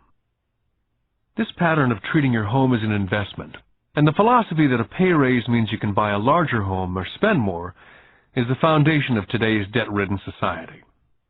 This process of increased spending throws families into greater debt and into more financial uncertainty, even though they may be advancing in their jobs and receiving pay raises on a regular basis. This is high-risk living caused by weak financial education. As an employee who's also a homeowner, your working efforts are generally as follows. You work for someone else. Most people, working for a paycheck, are making the owner or the shareholders richer. Your efforts and success will help provide for the owner's success and retirement. Next, you work for the government. The government takes its share from your paycheck before you even see it. By working harder, you simply increase the amount of taxes taken by the government. Most people work from January to May just for the government. And finally, you work for the bank. After taxes, your next largest expense is usually your mortgage and credit card debt. The problem with simply working harder is that each of these three levels takes a greater share of your increased efforts. You need to learn how to have your increased efforts benefit you and your family directly. Once you've decided to concentrate on minding your own business, how do you set your goals? For most people, they must keep their profession and rely on their wages to fund their acquisition of assets. As their assets grow, how do they measure the extent of their success? When does someone realize that they are rich, that they have wealth? As well as having my own definitions for assets and liabilities, I also have my own definition for wealth. Actually, I borrowed it from a man named Buckminster Fuller. Some people call him a quack, and others call him a living genius. Years ago, he got all the architects buzzing because he applied for a patent in 1961 for something called a geodesic dome. But in the application, Fuller also said something about wealth. It was pretty confusing at first, but after reading it for a while, it began to make some sense. Wealth is a person's ability to survive so many number of days forward. Or, if I stopped working today, how long could I survive? Unlike net worth, the difference between your assets and liabilities, which is often filled with a person's expensive junk and opinions of what things are worth, this definition creates the possibility for developing a truly accurate measurement. I could now measure and really know where I was in terms of my goal to become financially independent. Although net worth often includes these non-cash producing assets like stuff you bought that now sits in your garage, wealth measures how much money your money is making, and therefore your financial survivability. Wealth is the measure of the cash flow from the asset column compared with the expense column. Let's use an example. Let's say I have a cash flow from my asset column of $1,000 a month, and I have monthly expenses of $2,000. What's my wealth? Let's go back to Buckminster Fuller's definition. Using his definition, how many days forward can I survive? And let's assume a 30-day month. By that definition, I have enough cash flow for half a month. When I have achieved $2,000 a month cash flow from my assets, then I will be wealthy. I now have income generated from assets each month that fully covers my monthly expenses. If I want to increase my expenses, I first must increase my cash flow from assets to maintain this level of wealth. Take notice that it's at this point that I am no longer dependent on my wages. I have focused on and been successful in building an asset column that's made me financially independent. If I quit my job today, I would be able to cover my monthly expenses with the cash flow from my assets. My next goal would be to have the excess cash flow from my assets reinvested into the asset column. The more money that goes into my asset column, the more my asset column grows. The more my assets grow, the more my cash flow grows. And as long as I keep my expenses less than the cash flow from these assets, I will grow richer, with more and more income from sources other than my physical labor. As this reinvestment continues, I am well on my way to being rich. The actual definition of rich is in the eye of the beholder. You can never be too rich. Just remember this simple observation. The rich buy assets, the poor only have expenses. The middle class buys liabilities they think are assets. So how do I start minding my own business? What's the answer?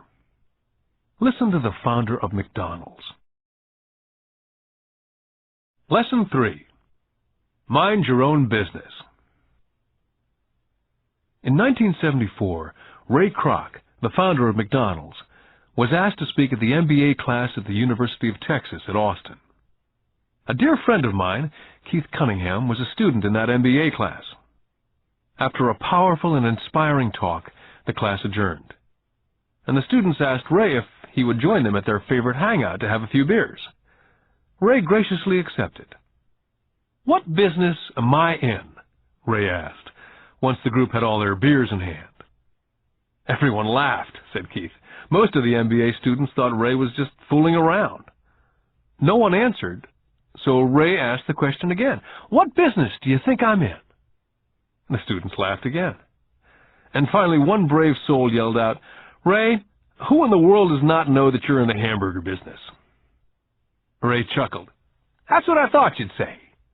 He paused, and then quickly said, "Ladies and gentlemen, I'm not in the hamburger business. My business is real estate." McDonald's today is the largest single owner of real estate in the world, owning even more than the Catholic Church. Today, McDonald's owns some of the most valuable intersections and street corners in America, as well as in other parts of the world. Keith said it was one of the most important lessons in his life. Today, Keith owns car washes, but his business is the real estate under those car washes. The previous chapter ended with a statement illustrating that most people work for everyone but themselves. They work first for the owners of the company, then for the government through taxes, and finally for the bank that owns their mortgage. As a young boy, we did not have a McDonald's nearby. Yet my rich dad was responsible for teaching Mike and me the same lesson that Ray Kroc talked about at the University of Texas. It is secret number 3 of the rich. The secret is, mind your own business. Financial struggle is often directly the result of people working all their life for someone else. Many people will have nothing at the end of their working days. Our current educational system focuses on preparing today's youth to get good jobs by developing scholastic skills. Their lives will revolve around their wages, or, as described earlier, their income column. And after developing scholastic skills, they go on to higher levels of schooling to enhance their professional abilities. They study to become engineers, scientists, cooks, police officers, artists, writers, and so on. These professional skills allow them to enter the workforce and work for money. There's a big difference between your profession and your business. Often I ask people, "What's your business?" And they will say, "Oh, I'm a banker." Then I ask them if they own the bank, and they usually respond, "No, I work there." In that instance, they've confused their profession with their business. Their profession may be a banker, but they still need their own business. Ray Kroc was clear on the difference between his profession and his business. His profession was always the same. He was a salesman. At one time he sold mixers for milkshakes, and soon thereafter he was selling hamburger franchises. But while his profession was selling hamburger franchises, his business was the accumulation of income-producing real estate. To become financially secure, a person needs to mind their own business. Your business revolves around your asset column, as opposed to your income column. As stated earlier, the number one rule is to know the difference between an asset and a liability, and to buy assets. The rich focus on their asset columns, while everyone else focuses on their income statements. That's why we hear so often, "I need a raise. If only I had a promotion. I'm going back to school to get more training so I can get a better job. I'm going to work overtime. Maybe I can get a second job. I'm quitting in 2 weeks. I found a job that pays more." In some circles, these are sensible ideas. Yet if you listen to Ray Kroc, you're still not minding your own business. These ideas all still focus on the income column, and will only help a person become more financially secure if the additional money is used to purchase income-generating assets. The primary reason the majority of the poor and middle class are fiscally conservative, which means I can't afford to take risks, is that they have no financial foundation. They have to cling to their jobs. They have to play it safe. When downsizing became the in thing to do, millions of workers found out that their largest so-called asset, their home, was eating them alive. Their asset, called a house, still cost them money every month. Their car, another asset, was eating them alive. The golf clubs in the garage that cost $1,000 were not worth $1,000 anymore. Without job security, they had nothing to fall back on. What they thought were assets could not help them survive in a time of financial crisis. So many people have put themselves in deep financial trouble when they run short of income. To raise cash, they sell their assets. First, their personal assets can generally be sold for only a fraction of the value that's listed in their personal balance sheet. Or if there's a gain on the sale of the assets, they're taxed on the gain. So again, the government takes its share of the gain, thus reducing the amount available to help them out of debt. That's why I say someone's net worth is often worth less than they think. Start minding your own business. Keep your daytime job, but start buying real assets, not liabilities or personal effects that have no real value once you get them home. A new car loses nearly 25% of the price you pay for it the moment you drive it off the lot. It's not a true asset, even if your banker lets you list it as one. My $400 new titanium driver was worth $150 the moment I teed off. For adults, keep your expenses low, reduce your liabilities, and diligently build a base of solid assets. For young people who've not yet left home, it's important for parents to teach them the difference between an asset and a liability. Get them to start building a solid asset column before they leave home, get married, buy a house, have kids, and get stuck in a risky financial position, clinging to a job and buying everything on credit. I see so many young couples who get married and trap themselves into a lifestyle that will not let them get out of debt for most of their working years. For most people, just as the last child leaves home, the parents realize they've not adequately prepared for retirement, and they begin to scramble to put some money away.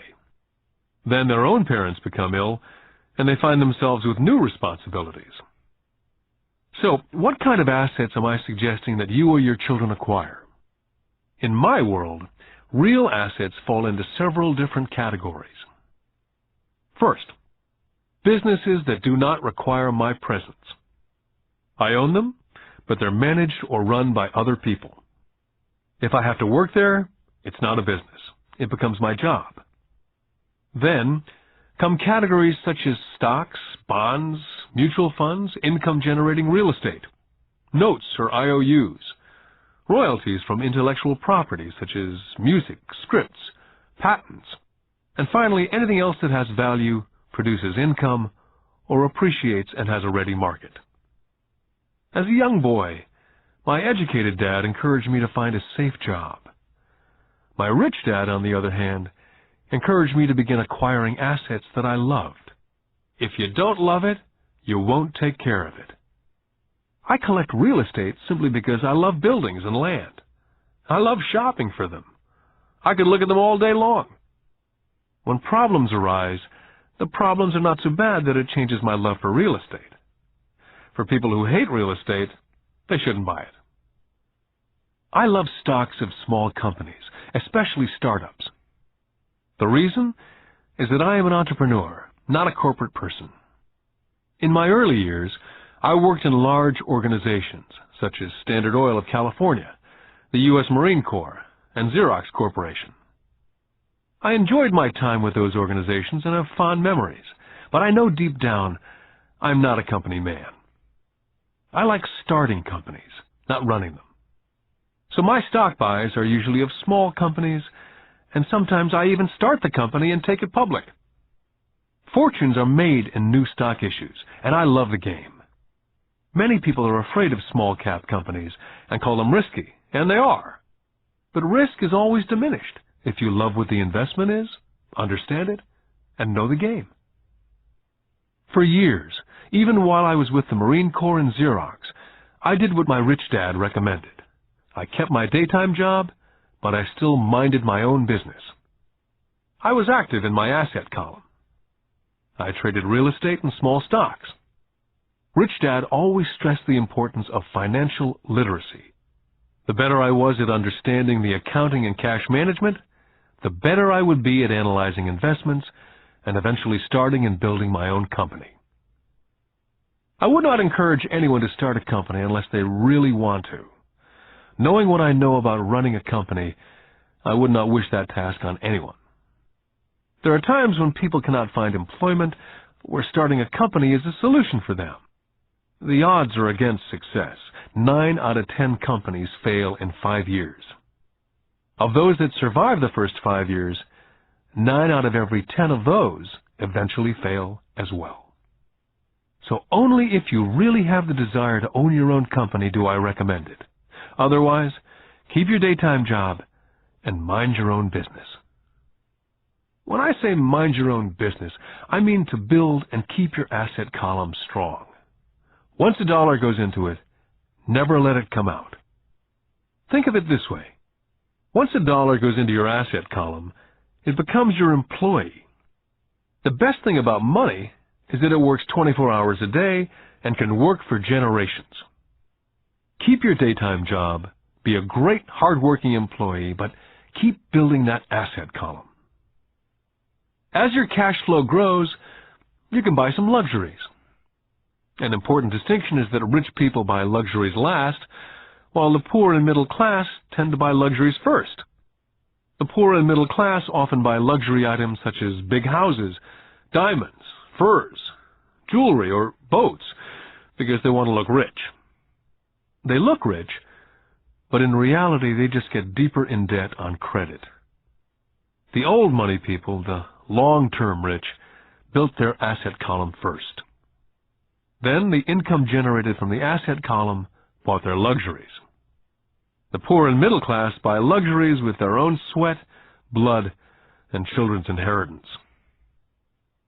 A true luxury is a reward for investing in and developing a real asset. For example, when my wife and I had extra money coming from our apartment houses, she went out and bought her Mercedes. It didn't take any extra work or risk on her part because the apartment house bought the car. She did, however, have to wait for it for 4 years while the real estate investment portfolio grew and finally began throwing off enough extra cash flow to pay for the car. But the luxury, the Mercedes, was a true reward because she had proved she knew how to grow her asset column. That car now means a lot more to her than simply another pretty car. It means she used her financial intelligence to afford it. What most people do is they impulsively go out and buy a new car or some other luxury on credit. They may feel bored and just want a new toy. Buying a luxury on credit often causes a person to sooner or later actually resent that luxury because the debt on the luxury becomes a financial burden. After you've taken the time and invested in and built your own business, you're now ready to add the magic touch, the biggest secret of the rich. The secret that puts the rich way ahead of the pack. The reward at the end of the road for diligently taking the time to mind your own business. Lesson 4. The history of taxes and the power of corporations. I remember in school being told the story of Robin Hood and his merry men. My school teacher thought it was a wonderful story of a romantic hero, a Kevin Costner type, who robbed from the rich and gave to the poor. My rich dad did not see Robin Hood as a hero. He called Robin Hood a crook. Robin Hood may be long gone, but his followers live on. How often I still hear people say, "Why don't the rich pay for it?" Or, "The rich should pay more in taxes and give it to the poor." It's this idea of Robin Hood, or taking from the rich to give to the poor, that has caused the most pain for the poor and the middle class. The reason the middle class is so heavily taxed is because of the Robin Hood ideal. The real reality is that the rich are not taxed. It's the middle class who pays for the poor, especially the educated upper-income middle class. Again, to understand fully how things happen, we need to look at the historical perspective. We need to look at the history of taxes. Although my highly educated dad was an expert on the history of education, my rich dad fashioned himself as an expert on the history of taxes. Rich Dad explained to Mike and me that in England and America originally, there were no taxes. Occasionally, there were temporary taxes levied in order to pay for wars. The king or the president would put the word out and ask everyone to chip in. Taxes were levied in Britain for the fight against Napoleon from 1799 to 1816. And in America, taxes were levied to pay for the Civil War from 1861 to 1865. In 1874, England made income tax a permanent levy on its citizens. In 1913, an income tax became permanent in the United States with the adoption of the 16th Amendment to the Constitution. What these historical dates fail to reveal is that both of these taxes were initially levied against only the rich. It was this point that Rich Dad wanted Mike and me to understand. He explained that the idea of taxes was made popular and accepted by the majority by telling the poor and the middle class that taxes were created only to punish the rich. This is how the masses voted for the law, and it became constitutionally legal. Although it was intended to punish the rich, in reality it wound up punishing the very people who voted for it, the poor and the middle class. Once government got a taste of money, the appetite grew, said Rich Dad. Your dad and I are exactly opposite. He's a government bureaucrat, and I'm a capitalist. We get paid, and our success is measured on opposite behaviors. He gets paid to spend money and hire people. The more he spends and the more people he hires, the larger his organization becomes. In the government, the larger his organization, the more he's respected. On the other hand, within my organization, the fewer people I hire and the less money I spend, the more I'm respected by my investors. That's why I don't like government people. They have different objectives from most business people. As the government grows, more and more tax dollars will be needed to support it. As I said, the passage of taxes was only possible because the masses believed in the Robin Hood theory of economics, which was to take from the rich and give to everyone else. The problem was that the government's appetite for money was so great that taxes soon needed to be levied on the middle class, and from there it kept trickling down. The rich, on the other hand, saw an opportunity. They do not play by the same set of rules. As I've stated, the rich already knew about corporations, which became popular in the days of sailing ships. The rich created the corporation as a vehicle to limit their risk to the assets of each voyage. The rich put their money into a corporation to finance the voyage. The corporation would then hire a crew to sail to the New World to look for treasures. If the ship was lost, the crew lost their lives, but the loss to the rich would be limited only to the money they invested for that particular voyage. It's the knowledge of the power of the legal structure of the corporation that really gives the rich a vast advantage over the poor and the middle class. Having two fathers teaching me, one a socialist and the other a capitalist, I quickly began to realize that the philosophy of the capitalist made more financial sense to me. It seemed to me that the socialists ultimately penalized themselves due to their lack of financial education. No matter what the take-from-the-rich crowd came up with, the rich always found a way to outsmart them.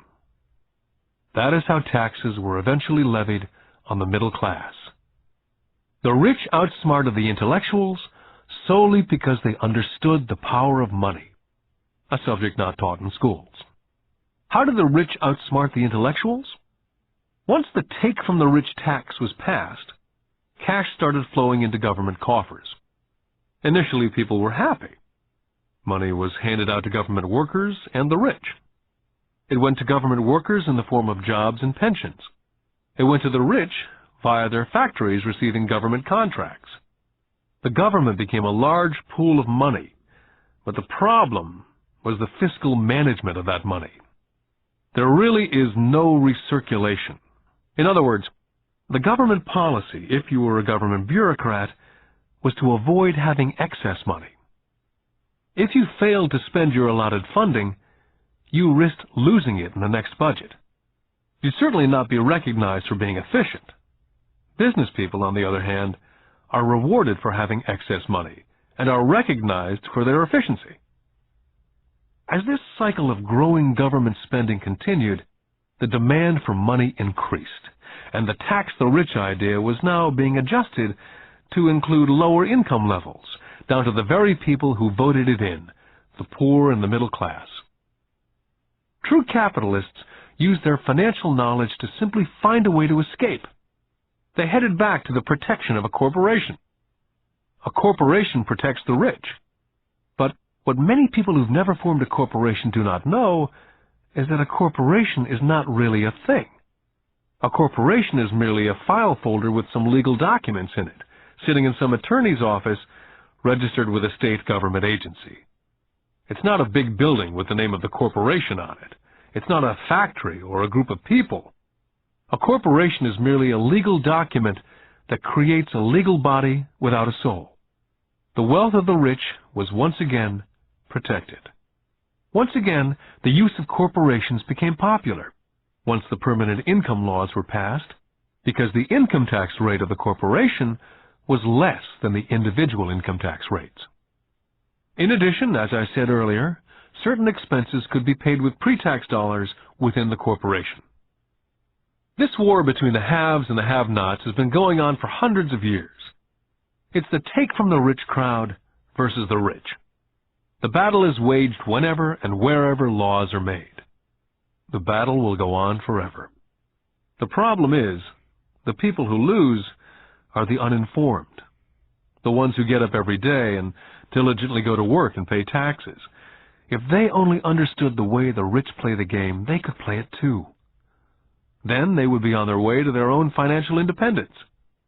This is why I cringe every time I hear a parent advise their children to go to school so they can find a safe, secure job. An employee with a safe, secure job without financial aptitude has no escape.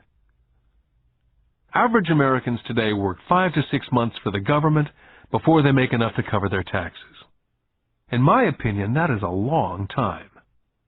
The harder you work, the more you pay the government. That's why I believe that the idea of take from the rich backfired on the very people who voted it in. Every time people try to punish the rich don't simply comply, they react. They have the money, power, and intent to change things. They do not just sit there and voluntarily pay more taxes. They search for ways to minimize their tax burden. They hire smart attorneys and accountants and persuade politicians to change laws or create legal loopholes. They have the resources to effect change. The poor and the middle class do not have the same resources. They sit there and let the government's needles enter their arm and allow the blood donation to begin. Today, I'm constantly shocked at the number of people who pay more taxes or take fewer deductions simply because they are afraid of the government. And I do know how frightening and intimidating a government tax agent can be. I have had friends who have had their businesses shut down and destroyed only to find out it was a mistake on the part of the government. I realize all that. But the price of working from January to mid-May is a high price to pay for that intimidation. My poor dad never fought back. My rich dad didn't either. He just played the game smarter, and he did it through corporations, the biggest secret of the rich.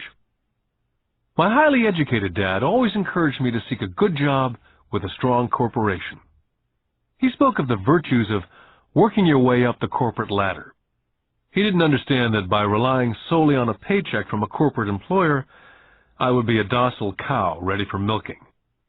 When I told my rich dad of my father's advice, he only chuckled.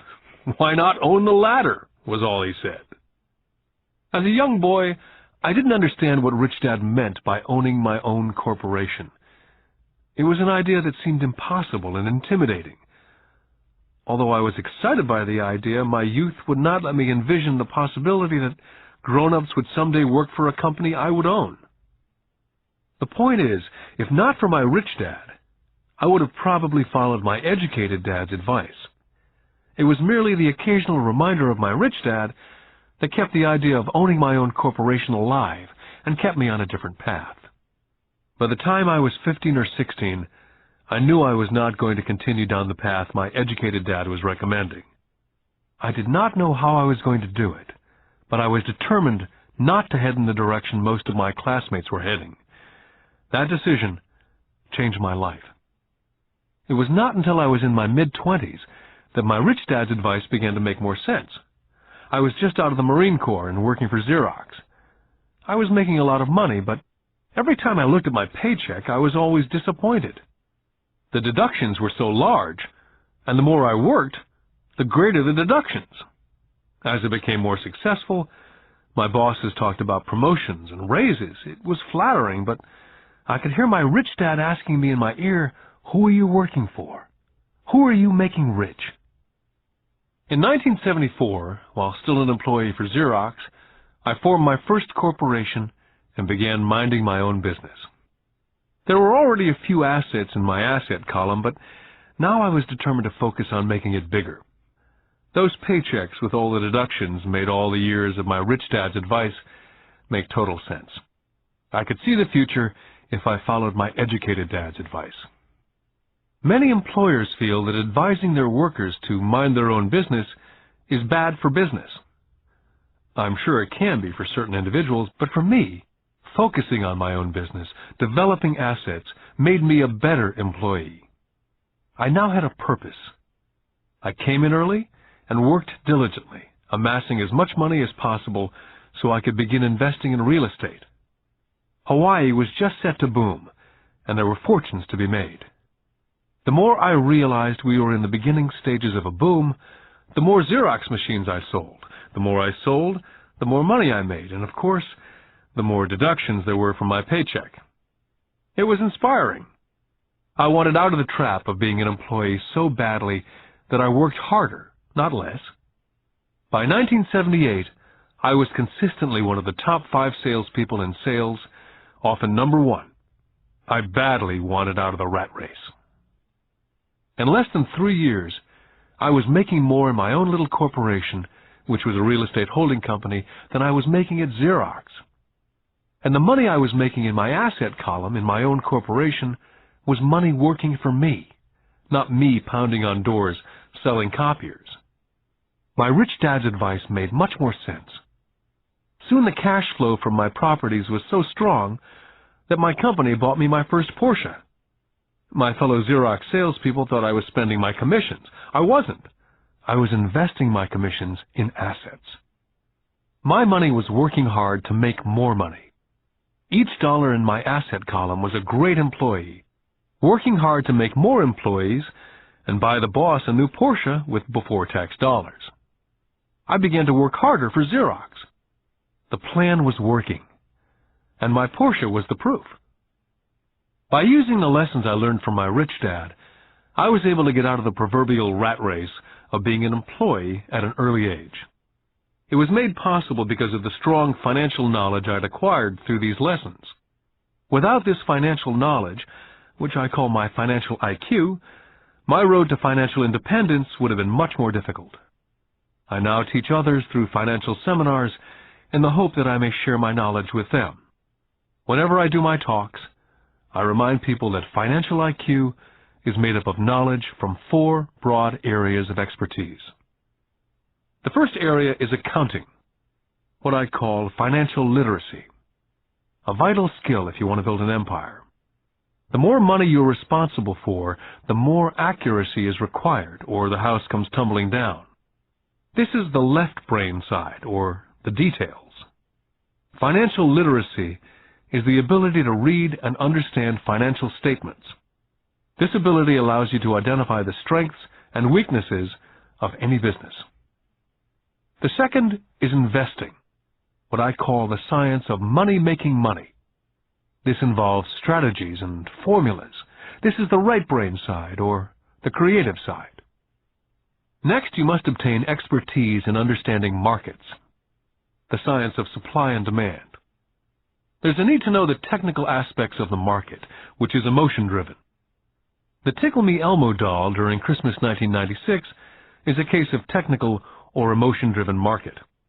The other market factor is the fundamental or the economic sense of an investment. Does an investment make sense, or does it not make sense based on the current market conditions? Finally, you must understand the law.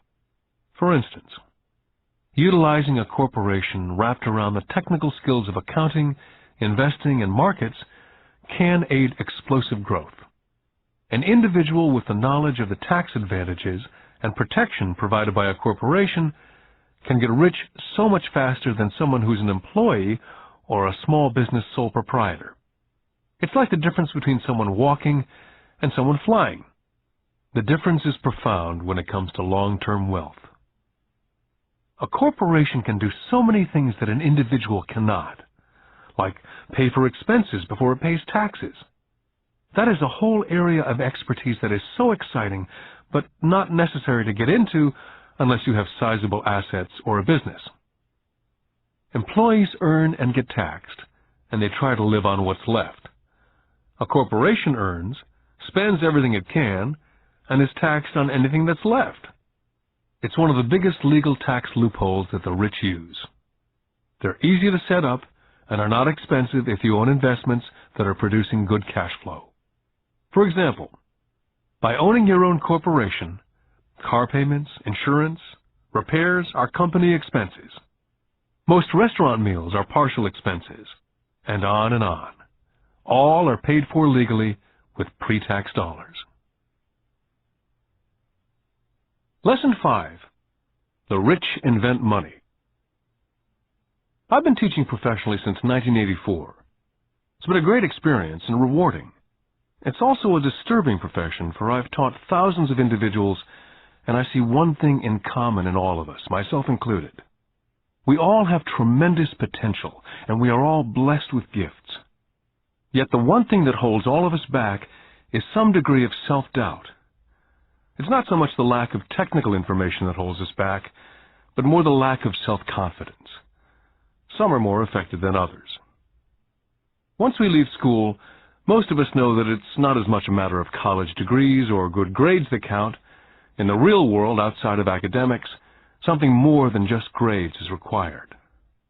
I've heard it called guts, chutzpah, balls, audacity, bravado, cunning, daring, tenacity, and brilliance. This factor, whatever it's labeled, ultimately decides one's future much more than school grades. Inside each of us is one of these brave, brilliant, and daring characters. There's also the flip side of that character, people who could get down on their knees and beg if necessary. After a year in Vietnam as a Marine Corps pilot, I intimately got to know both of those characters inside of me. One is not better than the other. Yet as a teacher, I recognized that it was excessive fear and self-doubt that were the greatest detractors of personal genius. It broke my heart to see students know the answers, yet lack the courage to act on the answer. Often in the real world, it's not the smart that get ahead, but the bold. In my personal experience, your financial genius requires both technical knowledge as well as courage. If fear is too strong, the genius is suppressed. In my classes, I strongly urge students to learn to take risks, to be bold, to let their genius convert that fear into power and brilliance. It works for some and just terrifies others. I've come to realize that for most people, when it comes to the subject of money, they would rather play it safe. I've had to field questions such as, why take risks? Why should I bother developing my financial IQ? Why should I become financially literate? And I answer, just to have more options. There are huge changes up ahead. There will be 100 people like Bill Gates and hugely successful companies like Microsoft created every year, all over the world. And there also will be many more bankruptcies, layoffs, and downsizing. So why bother developing your financial IQ? Because if you do, you will prosper greatly. And if you don't, this period of time will be a frightening one. Land was wealth 300 years ago. So the person who owned the land owned the wealth. Then it was factories and production. And America rose to dominance. The industrialist owned the wealth. Today, it's information. And the person who has the most timely information owns the wealth. The problem is, information flies all around the world at the speed of light. The new wealth cannot be contained by boundaries and borders as lands and factories were. The changes will be faster and more dramatic. There will be a dramatic increase in the number of new multimillionaires. There also will be those who are left behind. Today I find so many people struggling, often working harder, simply because they cling to old ideas. They want things to be the way they were. They resist change. I know people who are losing their jobs or their houses, and they blame technology or the economy or their boss. Sadly, they fail to realize that they might be the problem. Old ideas are their biggest liability. It's a liability simply because they fail to realize that while that idea or way of doing something was an asset yesterday, yesterday is gone. One afternoon I was teaching investing using a game I'd invented, cash flow, as a teaching tool. A friend had brought someone along to attend the class. This friend of a friend was recently divorced, had been badly burned in the divorce settlement, and was now searching for some answers. Her friend thought the class might help. The game was designed to help people learn how money works. In playing the game, they learn about the interaction of the income statement with the balance sheet. They learn how cash flows between the two, and how the road to wealth is through striving to increase your monthly cash flow from the asset column to the point that it exceeds your monthly expenses. Once you accomplish this, you're able to get out of the rat race and onto the fast track. As I've said, some people hate the game, some love it, and others miss the point. This woman missed a valuable opportunity to learn something. In the opening round, she drew a doodad card with the boat on it. At first she was happy. Oh, I've got the boat! Then, as her friend tried to explain how the numbers worked on her income statement and balance sheet, she got frustrated because she had never liked math. The rest of her table waited while her friend continued explaining the relationship between the income statement, balance sheet, and monthly cash flow. Suddenly, when she realized how the numbers worked, it dawned on her that her boat was eating her alive. Later on in the game, she was also downsized and had a child. It was a horrible game for her. After the class, her friend came by and told me that she was upset. She'd come to the class to learn about investing and did not like the idea that it took so long to play a silly game. Her friend attempted to tell her to look within herself, to see if them reflected on herself in any way. With that suggestion, the woman demanded her money back. She said that the very idea that a game could be a reflection of her was ridiculous. Her money was promptly refunded, and she left. Since 1984, I have made millions simply by doing what the school system does not. In school, most teachers lecture. I hated lectures as a student. I was soon bored, and my mind would drift. In 1984, I began teaching via games and simulations. I always encouraged adult students to look at games as reflecting back to what they know and what they needed to learn. Most importantly, a game reflects back on one's behavior. It's an instant feedback system. Instead of the teacher lecturing you, the game is feeding back a personalized lecture, custom-made just for you. The friend of the woman who left later called to give me an update. She said her friend was fine and had calmed down. In her cooling-off period, she could see some relationships between the game and her life. Just like a board game, the world is always providing us with instant feedback. We could learn a lot if we tuned in more. One day, not long ago, I complained to my wife that the cleaners must have shrunk my pants. My wife gently smiled and poked me in the stomach to inform me that the pants had not shrunk. Something else had expanded. Me. The game Cash Flow was designed to give every player personal feedback. The purpose is to give you options. If you draw the boat card and it puts you into debt, the question is, now what can you do? How many different financial options can you come up with? That's the purpose of the game. To teach players to think and create new and various financial options. I've watched this game played by more than 1,000 people. The people who get out of the rat race in the game the quickest are the people who understand numbers and have creative financial minds. They recognize different financial options. People who take the longest are people who aren't familiar with numbers and often do not understand the power of investing. Rich people are often creative and take calculated risks.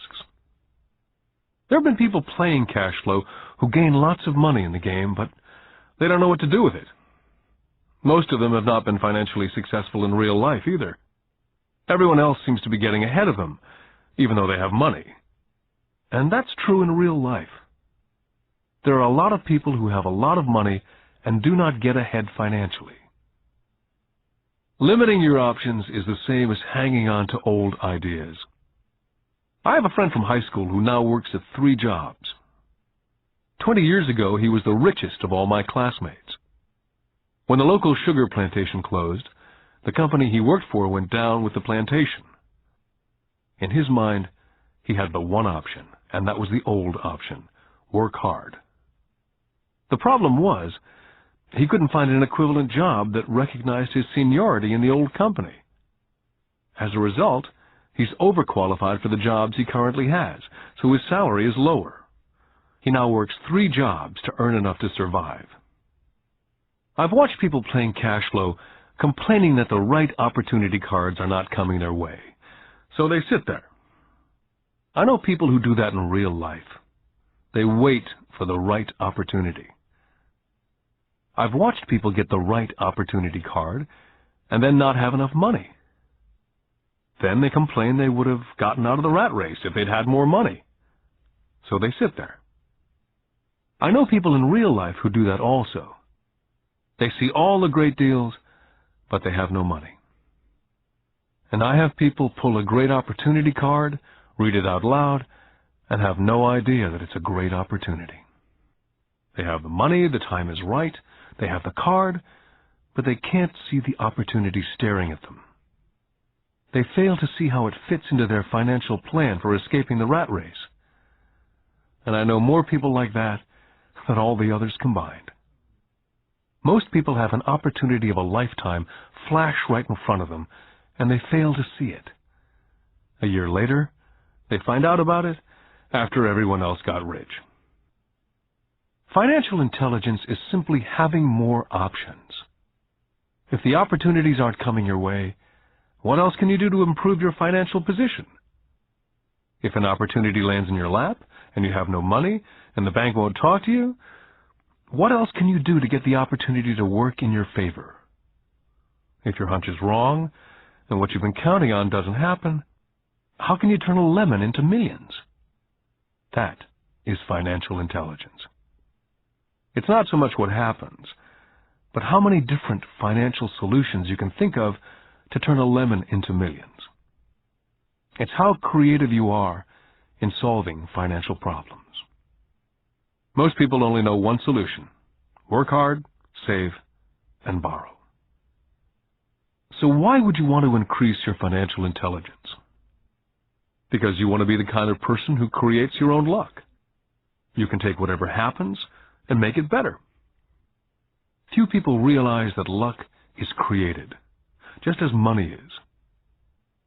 And if you want to be luckier and create money instead of working hard, then your financial intelligence is important. If you're the kind of person who's waiting for the right thing to happen, you might wait for a long time.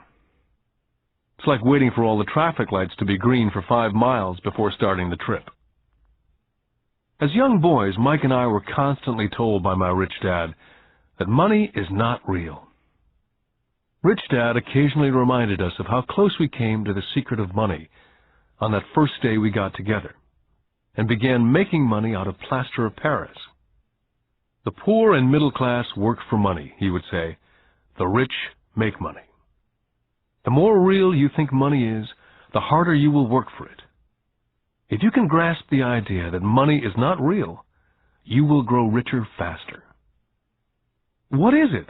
Was a question Mike and I often came back with. What is money if it's not real? What we agree it is, was all Rich Dad would say. The single most powerful asset we all have is our mind. If it's trained well, it can create enormous wealth in what seems to be an instant. I'll give you a simple example of creating money. In the early 1990s, the economy of Phoenix was horrible. I was watching the TV show Good Morning America when a financial planner came on and began forecasting doom and gloom. His advice was to save money. Put $100 away every month, he said, and in 40 years you will be a multimillionaire.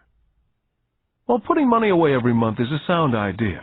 It is one option, the option most people subscribe to. The problem is this: it blinds the person from what's really going on. They miss major opportunities for much more significant growth of their money. The world is passing them by. As I said, the economy was terrible at that time. For investors, this is the perfect market condition. A chunk of my money was in the stock market and in apartment houses. I was short of cash. Because everyone was giving stuff away, I was buying. I was not saving money, I was investing. My wife and I had more than $1 million in cash working in a market that was rising fast. It was the best opportunity to invest. The economy was terrible. I just could not pass up these small deals. Houses that were once $100,000 were now $75,000. But instead of shopping at the local real estate office, I began shopping at the bankruptcy attorney's office or the courthouse steps. In these shopping places, a $75,000 house could sometimes be bought for $20,000 or less. For $2,000, which was loaned to me from a friend for 90 days for $200, I gave an attorney a cashier's check as a down payment. While the acquisition was being processed, I ran an ad in the paper advertising a $75,000 house for only $60,000 and no money down. The phone rang hard and heavy. Prospective buyers were screened, and once the property was legally mine, all the prospective buyers were allowed to look at the house. It was a feeding frenzy.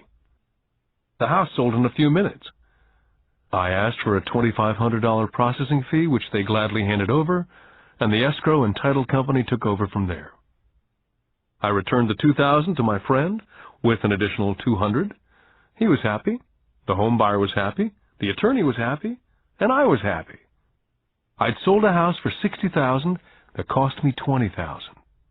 The $40,000 was created from money in my asset column in the form of a promissory note from the buyer. Total working time, 5 hours. During this depressed market, my wife and I were able to do 6 of these simple transactions in our spare time. While the bulk of our money was in larger properties in the stock market, we were able to create more than $190,000 in assets, notes at 10% interest, in those 6 buy, create, and sell transactions. That comes to approximately $19,000 a year income, much of it sheltered through our private corporation. Much of that $19,000 a year goes to pay for our company cars, gas, trips, insurance, dinners with clients, and other things. By the time the government gets a chance to tax that income, it's been spent on legally allowed pre-tax expenses. This was a simple example of how money is invented, created, and protected using financial intelligence. Ask yourself how long it would take to save $190,000. Would the bank pay you 10% interest on your money? And the note is good for 30 years. I hope they never pay me the $190,000. I have to pay a tax if they pay me the principal. And besides, $19,000 paid over 30 years is a little over $500,000 in income. The math is simple. You don't need algebra or calculus. I don't write much because the escrow company handles the legal transaction and the servicing of the payments. I have no roofs to fix or toilets to unplug because the owners do that. It's their house. Occasionally someone does not pay, and that's wonderful because there are late fees, or they move out and the property is sold again. The court system handles that. And it may not work in your area. The market conditions may be different, but the example illustrates how a simple financial process can create hundreds of thousands of dollars with little money and low risk. It's an example of money being only an agreement. Anyone with a high school education can do it. Yet most people won't. Most people listen to the standard advice of work hard and save money. For about 30 hours of work, approximately $190,000 was created in the asset column, and no taxes were paid. Now you may understand why I silently shake my head when I hear parents say, "My child is doing well in school and receiving a good education." It may be good, but is it adequate? I know the above investment strategy is a small one. It's used to illustrate how small can grow into big. My success reflects the importance of a strong financial foundation, which starts with strong financial education. Financial intelligence is made up of these 4 main technical skills. Number 1, financial literacy, the ability to read numbers. Number 2, investment strategies, the science of making money. Number 3, the market, supply and demand. Alexander Graham Bell gave the market what it wanted, and AT&T was born. So did Bill Gates. A $75,000 house offered for $60,000 that cost $20,000 was also the result of seizing an opportunity created by the market. Somebody was buying and someone was selling. Number 4, the law. The awareness of accounting, corporate, state, and national rules and regulations. I recommend playing within the rules. It's this basic foundation, or the combination of these skills, that's needed to be successful in the pursuit of wealth. Whether it be through the buying of small homes, large apartments, companies, stocks, bonds, mutual funds, precious metals, baseball cards, or the like. Personally, I use 2 main vehicles to achieve financial growth: real estate and small stocks. I use real estate as my foundation. Day in and day out, my properties provide cash flow and occasional spurts of growth in value. The small cap stocks are used for fast growth. I do not recommend anything that I do, The examples are just that, examples. If the opportunity is too complex, and I do not understand the investment, I don't do it. Simple math and common sense is all that's needed to do well financially.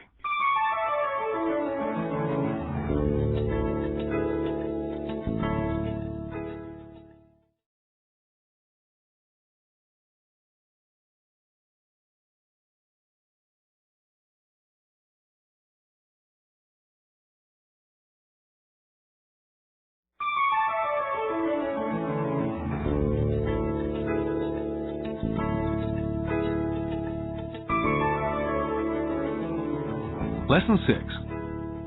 Work to learn. Don't work for money. In 1995, I granted an interview with a newspaper in Singapore. The young female reporter was on time, and the interview got underway immediately. We sat in the lobby of a luxurious hotel, sipping coffee and discussing the purpose of my visit to Singapore. I was to share the platform with Zig Ziglar. He was speaking on motivation, and I was speaking on the secrets of the rich. "Someday I'd like to be a best-selling author like you," she said. I'd seen some of the articles she'd written for the paper, and I was impressed. She had a tough, clear style of writing. Her articles held a reader's interest. "You have a great style," I said in reply. "What holds you back from achieving your dream?" "My work doesn't seem to go anywhere," she said quietly. "Everyone says that my novels are excellent, but nothing happens. So I keep my job with the paper. At least it pays the bills." "Do you have any suggestions?" "Yes, I do," I said brightly. "A friend of mine here in Singapore runs a school that trains people to sell. He runs sales training courses for many of the top corporations here in Singapore. And I think attending one of his courses would greatly enhance your career." She stiffened. "Are you saying that I should go to school to learn to sell?" I nodded. "I have a master's degree in English literature. Why would I go to school to learn to be a salesperson? I'm a professional." She was now packing her briefcase forcibly. The interview was over. On the coffee table sat a copy of my first book. I picked it up as well as the notes that she jotted down on her legal pad. "Do you see this?" I said, pointing to her notes. She looked down at her notes. "What?" she said, confused. Again, I pointed deliberately to her notes. On her pad, she'd written, "Robert Kiyosaki, best-selling author." It says, best-selling author, not best-writing author. Her eyes widened immediately. "I'm a terrible writer. You're a great writer. I went to sales school. You have a master's degree. Put them together and you get a best-selling author and a best-writing author." Anger flared from her eyes. "I'll never stoop so low as to learn how to sell. People like you have no business writing. I'm a professionally trained writer, and you're a salesman. It's not fair." The rest of her notes were put away, and she hurried out through the large glass doors into the humid Singapore morning. At least she gave me a fair and favorable write-up the next morning. The world is filled with smart, talented, educated, and gifted people. We meet them every day. They're all around us. I'm constantly shocked at how little talented people earn. I heard the other day that less than 5% of Americans earn more than $100,000 a year. I've met brilliant, highly educated people who earn less than $20,000 a year. A business consultant who specializes in the medical trade was telling me how many doctors, dentists, and chiropractors struggle financially. All this time, I thought that when they graduated, the dollars would pour in. It was this business consultant who gave me the phrase, "They are one skill away from great wealth." What this phrase means is that most people need only to learn and master one more skill, and their income would jump exponentially. I have mentioned before that financial intelligence is a synergy of accounting, investing, marketing, and law. Combine these 4 technical skills, and making money with money is easier. When it comes to money, the only skill most people know is to work hard. The classic example of a synergy of skills was that young writer for the newspaper. If she diligently learned the skills of sales and marketing, her income would jump dramatically. If I were her, I would take some courses in advertising copywriting as well as sales. Then instead of working at the newspaper, I would seek a job at an advertising agency. Even if it were a cut in pay, she'd learn how to communicate in shortcuts that are used in successful advertising. She also would spend time learning public relations, an important skill. She would learn how to get millions in free publicity. Then at night and on weekends, she could be writing her great novel. When it was finished, she'd be better able to sell her book. Then in a short while, she could be a best-selling author. When I graduated from the U.S. Merchant Marine Academy in 1969, my educated dad was happy. Standard Oil of California had hired me for its oil tanker fleet. I was a third mate, and the pay was low compared with my classmates, but it was okay for a first real job after college. My starting pay was about $42,000 a year, including overtime, and I only had to work for 7 months. I had 5 months of vacation. If I'd wanted to, I could have taken the run to Vietnam with a subsidiary shipping company and easily doubled my pay instead of taking the 5 months vacation. I had a great career ahead of me, yet I resigned after 6 months with the company and joined the Marine Corps to learn how to fly.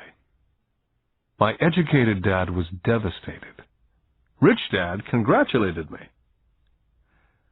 In school and in the workplace, the popular opinion is the idea of specialization. That is, in order to make more money or get promoted, you need to specialize. That is why medical doctors immediately begin to seek a specialty, such as orthopedics or pediatrics. The same is true for accountants, architects, lawyers, pilots, and others. My educated dad believed in the same dogma. That's why he was thrilled when he eventually achieved his doctorate. He often admitted that schools reward people who study more and more about less and less. Rich Dad encouraged me to do exactly the opposite. You want to know a little about a lot, was his suggestion. That's why for years I worked in different areas of his companies. For a while I worked in his accounting department. Although I would probably never have been an accountant, he wanted me to learn via osmosis. Rich Dad knew I would pick up jargon and a sense of what's important and what's not. I also worked as a busboy and construction worker, as well as in sales, reservations, and marketing. He was grooming Mike and me. That's why he insisted we sit in on the meetings with his bankers, lawyers, accountants, and brokers. He wanted us to know a little about every aspect of his empire. Educated Dad thought I went to school to learn to be a ship's officer. Rich Dad knew that I went to school to study international trade. So as a student, I made cargo runs navigating large freighters, oil tankers, and passenger ships to the Far East and the South Pacific. Rich Dad emphasized that I stay in the Pacific instead of taking ships to Europe, because he knew that the emerging nations were in Asia, not Europe. While most of my classmates, including Mike, were partying at their fraternity houses, I was studying trade, people, business styles and cultures in Japan, Taiwan, Thailand, Singapore, Hong Kong, Vietnam, Korea, Tahiti, Samoa, and the Philippines. I also was partying, but it was not in any frat house. I grew up rapidly. Educated Dad could not understand why I decided to quit and join the Marine Corps. I told him I wanted to learn to fly, but really I wanted to learn to lead troops. Rich Dad explained to me that the hardest part of running a company is managing people. He'd spent 3 years in the Army. My educated dad was draft exempt. Rich Dad told me of the value of learning to lead men into dangerous situations. Leadership is what you need to learn next, he said. If you're not a good leader, you'll get shot in the back, just like they do in business. Returning from Vietnam in 1973, I resigned my commission, even though I loved flying. I found a job with Xerox Corporation.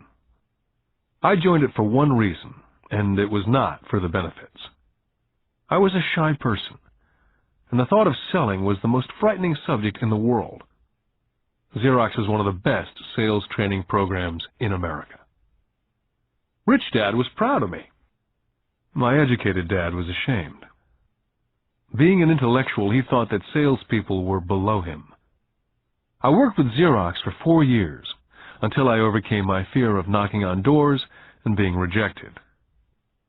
Once I could consistently be in the top 5 in sales, I again resigned and moved on, leaving behind another great career with an excellent company. In 1977, I formed my first company. Rich Dad had groomed Mike and me to take over companies, so I now had to learn to form them and put them together. My first product, the nylon and Velcro wallet, was manufactured in the Far East and shipped to a warehouse in New York, near where I had gone to school. My formal education was complete, and it was time to test my wings. If I failed, I went broke. Rich Dad thought it best to go broke before 30. You still have time to recover, was his advice. On the eve of my 30th birthday, my first shipment left Korea for New York. Today, I still do business internationally, and as my rich dad encouraged me to do, I keep seeking the emerging nations. Today, my investment company invests in South America, Asia, Norway, and Russia. There's an old cliché that goes, JOB is an acronym for just over broke. And unfortunately, I would say that the saying applies to millions of people. Because school does not think financial intelligence is an intelligence, most workers live within their means. They work and they pay bills. There's another horrible management theory that goes, workers work hard enough to not be fired, and owners pay just enough so that workers won't quit. And if you look at the pay scales of most companies, again I would say there is a degree of truth in that statement. The net result is that most workers never get ahead. They do what they've been taught to do. Get a secure job. Most workers focus on working for pay and benefits that reward them in the short term, but is often disastrous in the long run. Instead, I recommend to young people to seek work for what they will learn more than what they will earn. Look down the road at what skills they want to acquire before choosing a specific profession, and before getting trapped in a rat race. When I speak to adults who want to earn more money, I always recommend the same thing. I suggest taking a long view of their life. Instead of simply working for the money and security, which I admit are important, I suggest they take a second job that will teach them a second skill. Often I recommend joining a network marketing company, also called multi-level marketing, if they want to learn sales skills. Some of these companies have excellent training programs that help people get over their fear of failure and rejection, which are the main reasons people are unsuccessful. Education is more valuable than money in the long run. When I ask the classes I teach, how many of you can cook a better hamburger than McDonald's? Almost all of the students raise their hands.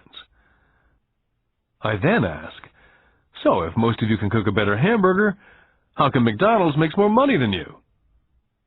The answer is obvious.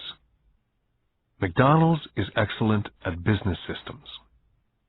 The reason so many talented people are poor is because they focus on building a better hamburger and know little to nothing about business systems. A friend of mine in Hawaii is a great artist. He makes a sizable amount of money. One day his mother's attorney called to tell him that she had left him $35,000. That is what was left of her estate after the attorney and the government took their shares. Immediately he saw an opportunity to increase his business by using some of this money to advertise.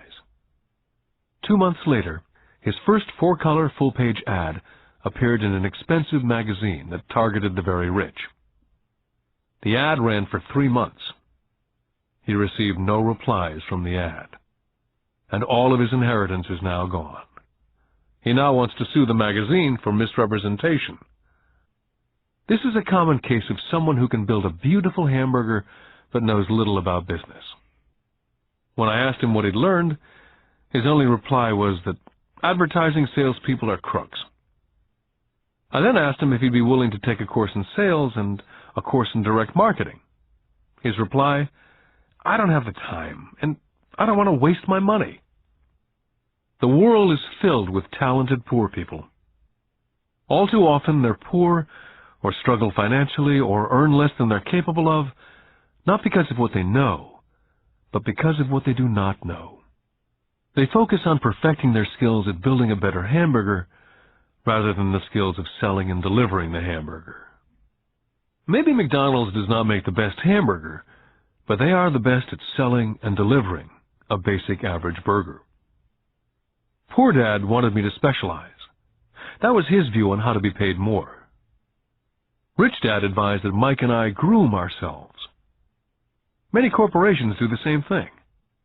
They find a young, bright student out of business school and begin grooming that person to someday take over the company. So these bright young employees do not specialize in one department. They're moved from department to department to learn all the aspects of business systems. The rich often groom their children or the children of others. By doing so, their children gain an overall knowledge of the operations of the business and how the various departments interrelate. For the World War II generation, it was considered bad to skip from company to company. Today, it's considered smart. Since people will skip from company to company rather than seek greater specialization, why not seek to learn more than earn? In the short term, it may earn you less. In the long term, it will pay off in large dividends. The main management skills needed for success are the management of cash flow, the management of systems, including yourself and time with family, and the management of people. The most important specialized skills are sales and understanding marketing. It's the ability to sell, therefore to communicate to another human being, be it a customer, employee, boss, spouse, or child, that is the base skill of personal success. It is communication skills such as writing, speaking, and negotiating that are crucial to a life of success. It's a skill that I work on constantly, attending courses or buying educational tapes to expand my knowledge. Rich Dad encouraged Mike and me to know a little about a lot. He encouraged us to work with people smarter than we were, and to bring smart people together to work as a team. Today it would be called a synergy of professional specialties. Today I meet ex-school teachers earning hundreds of thousands of dollars a year. They earn that much because they have specialized skills in their field, as well as other skills. They can teach as well as sell and market. I know of no other skills to be more important than selling as well as marketing. The skills of selling and marketing are difficult for most people, primarily due to their fear of rejection. The better you are at communicating, negotiating, and handling your fear of rejection, the easier life is. Just as I advise that newspaper writer who wanted to become a best-selling author, I advise anyone else today. Being technically specialized has its strengths as well as its weaknesses. I have friends who are geniuses, but they cannot communicate effectively with other human beings. And as a result, their earnings are pitiful. I advise them to just spend a year learning to sell.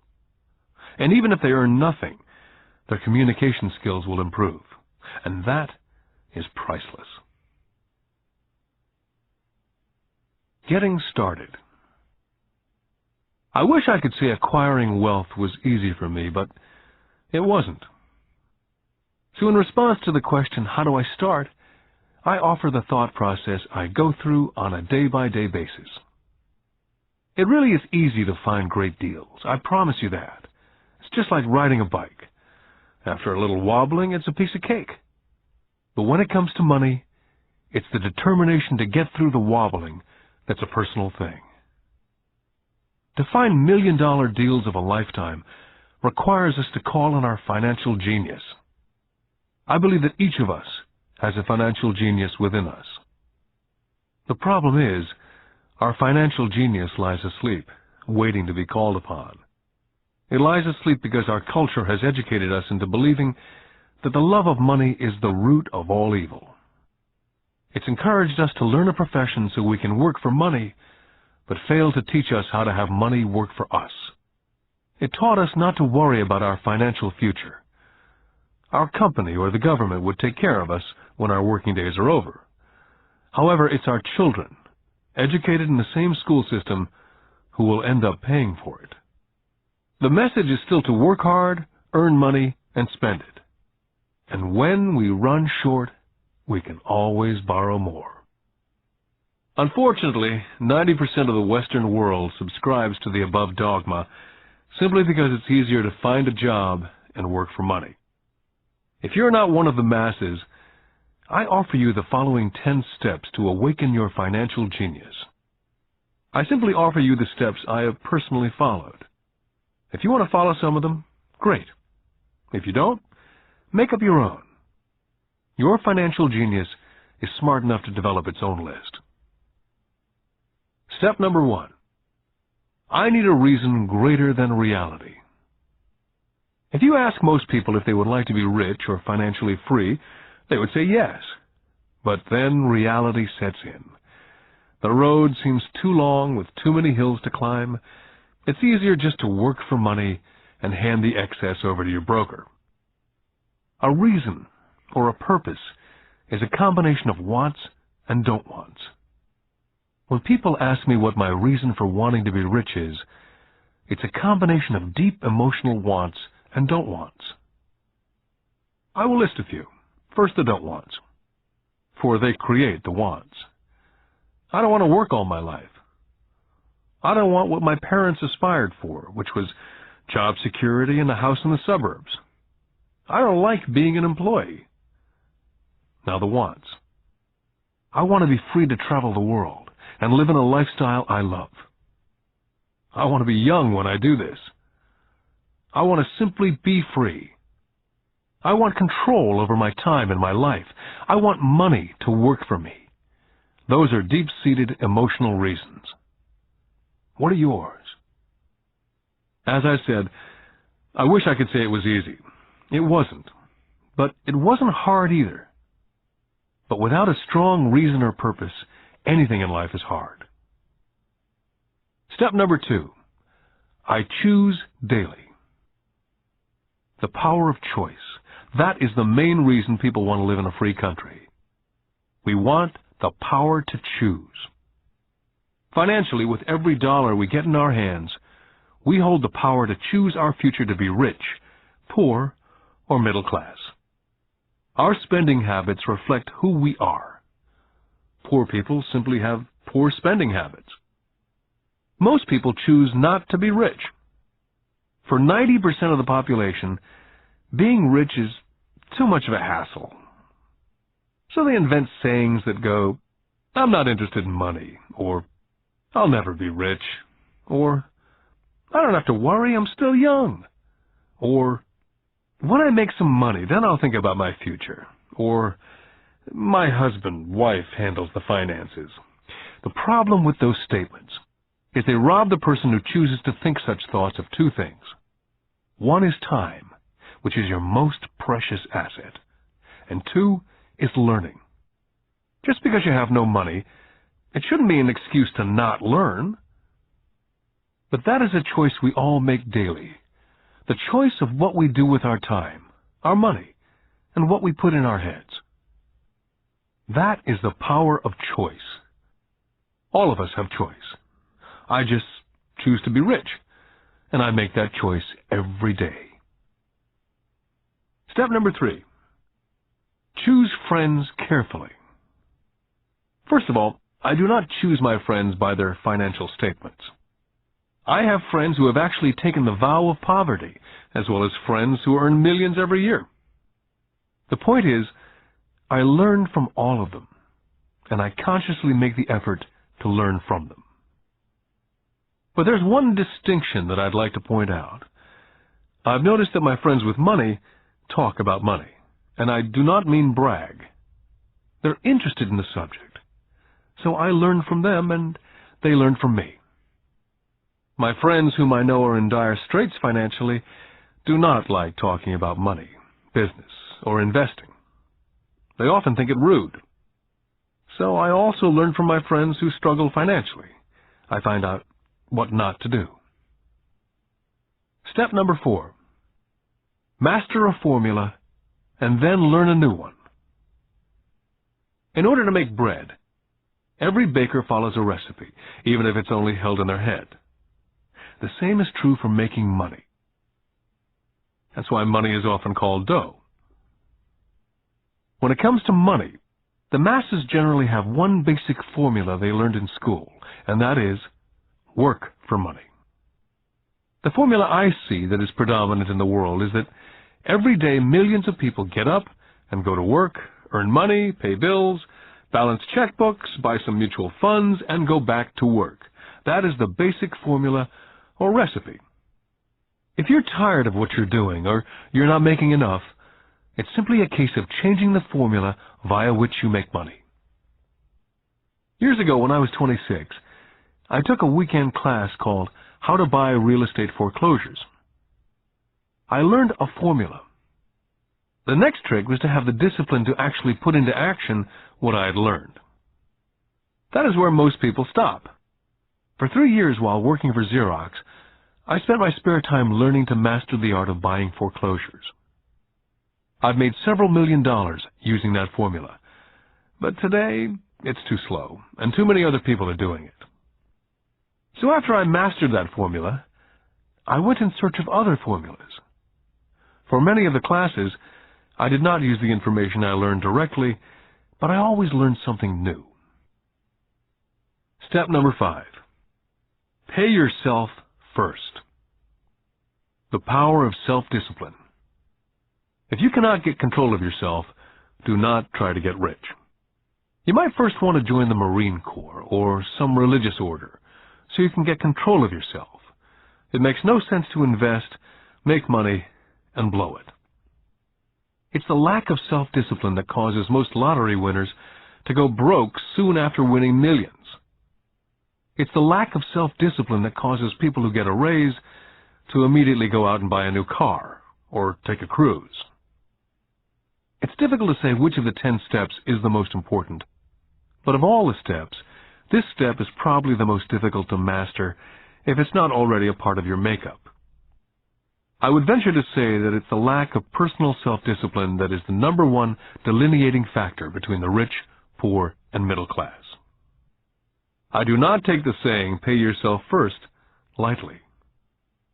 The Richest Man in Babylon by George Clason is where the statement, pay yourself first, comes from. Millions of copies have been sold. But while millions of people freely repeat that powerful statement, few follow the advice. For those who do follow it, their financial statement, income statement, and balance sheet shows income flowing into assets and assets supplying income. Each month, these people allocate money to their asset column before they pay their monthly expenses. Although millions of people have read Clason's book and understand the words pay yourself first, in reality they pay themselves last. Now I can hear the howls from those of you who sincerely believe in paying your bills first. And I can hear all the responsible people who pay their bills on time. I'm not saying be irresponsible and not pay your bills. All I'm saying is do what the program says, which is pay yourself first. The reason I don't have high credit card debt and doodad debt is because I want to pay myself first. Although I pay my bills last, I am financially astute enough to not get into a tough financial situation. To ensure paying yourself first, don't get into large debt positions that you have to pay for. Keep your expenses low. Build up assets first. Then, buy the big house or a nice car. Being stuck in the rat race is not intelligent.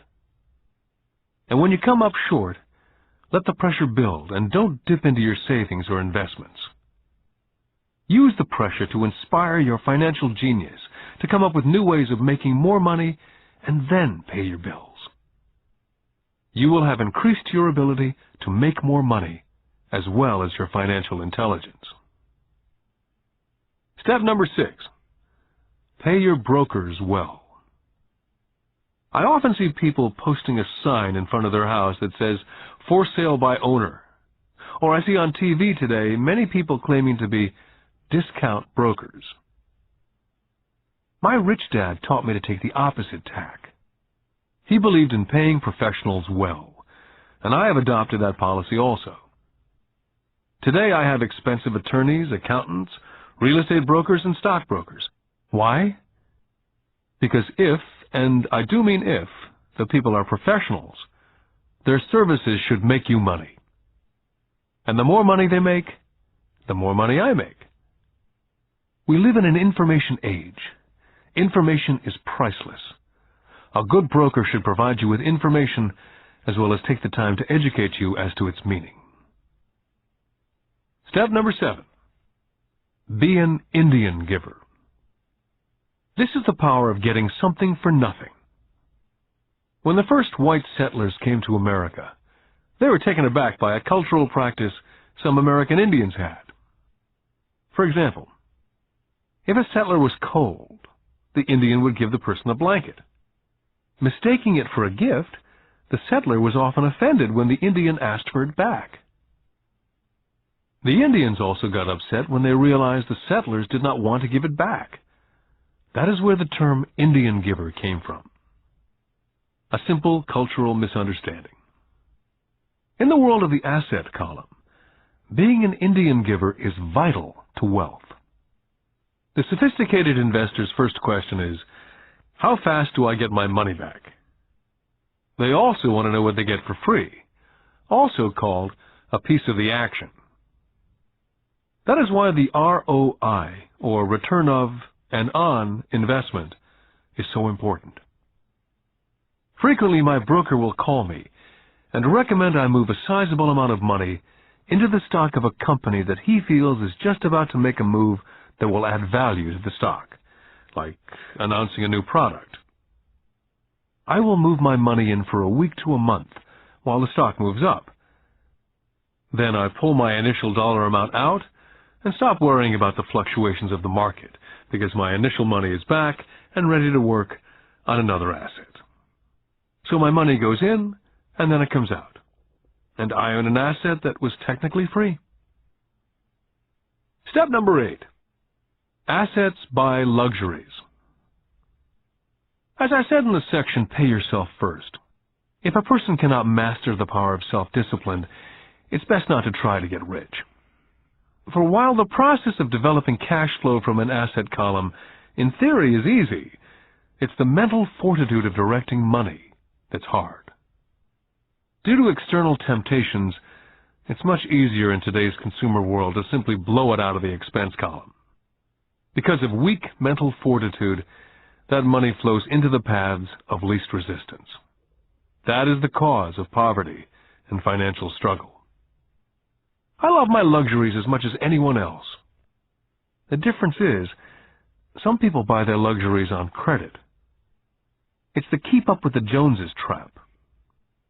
I use the income from my assets to buy my luxuries. When I wanted to buy a Porsche, the easy road would have been to call my banker and get a loan. Instead of choosing to focus in the liability column, I chose to focus in the asset column. As a habit, I use my desire to consume to inspire and motivate my financial genius to invest. Too often today, we focus on borrowing money to get the things we want, instead of focusing on creating money. One is easier in the short term, but harder in the long term. It's a bad habit that we as individuals and as a nation have gotten into. Remember, the easy road often becomes hard, and the hard road often becomes easy. The earlier you can train yourself and those you love to be masters of money, the better. Money is a powerful force. Unfortunately, people use the power of money against them. If your financial intelligence is low, money will run all over you. It will be smarter than you. If money is smarter than you, you will work for it all your life. Step number 9. The need for heroes. When I was a kid, I greatly admired Willie Mays, Hank Aaron, Yogi Berra. They were my heroes. As a kid playing Little League, I wanted to be just like them. I treasured their baseball cards. I wanted to know everything about them. I knew the stats, the RBI, the ERAs, their batting averages, how much they got paid, and how they came up from the minors. I wanted to know everything because I wanted to be just like them. Every time, as a 9 or 10-year-old kid, when I stepped up to bat or played first base or catcher, it wasn't me. I was Yogi or Hank. It's one of the most powerful ways we learn that we often lose as adults. We lose our heroes. We lose our naivete. I have new heroes as I grow older. I have golf heroes such as Peter Jacobsen, Fred Couples, and Tiger Woods. I copy their swings and do my best to read everything I can about them. I also have heroes such as Donald Trump, Warren Buffett, Peter Lynch, George Soros, and Jim Rogers. In my older years, I know their stats, just like I knew the ERAs and RBI of my baseball heroes. I follow what Warren Buffett invests in and read anything I can about his point of view on the market. I read Peter Lynch's book to understand how he chooses stocks. And I read about Donald Trump, trying to find out how he negotiates and puts deals together. Just as I was not me when I was up to bat, when I'm in the market or I'm negotiating a deal, I am subconsciously acting with the bravado of Trump. Or when analyzing a trend, I look at it as though Peter Lynch were doing it. By having heroes, we tap into a tremendous source of raw genius. But heroes do more than simply inspire us. Heroes make things look easy. It's the making it look easy that convinces us to want to be just like them. If they can do it, so can I. Step number 10. Teach and you shall receive. Both of my dads were teachers. My rich dad taught me a lesson I've carried all my life, and that was the necessity of being charitable or giving. My educated dad gave a lot by the way of time and knowledge, but almost never gave money. As I said, he usually said that he would give when he had some extra money. Of course, there was rarely any extra. My rich dad gave money as well as education. He believed firmly in tithing.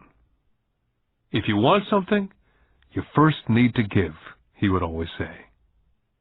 When he was short of money, he simply gave money to his church or to his favorite charity.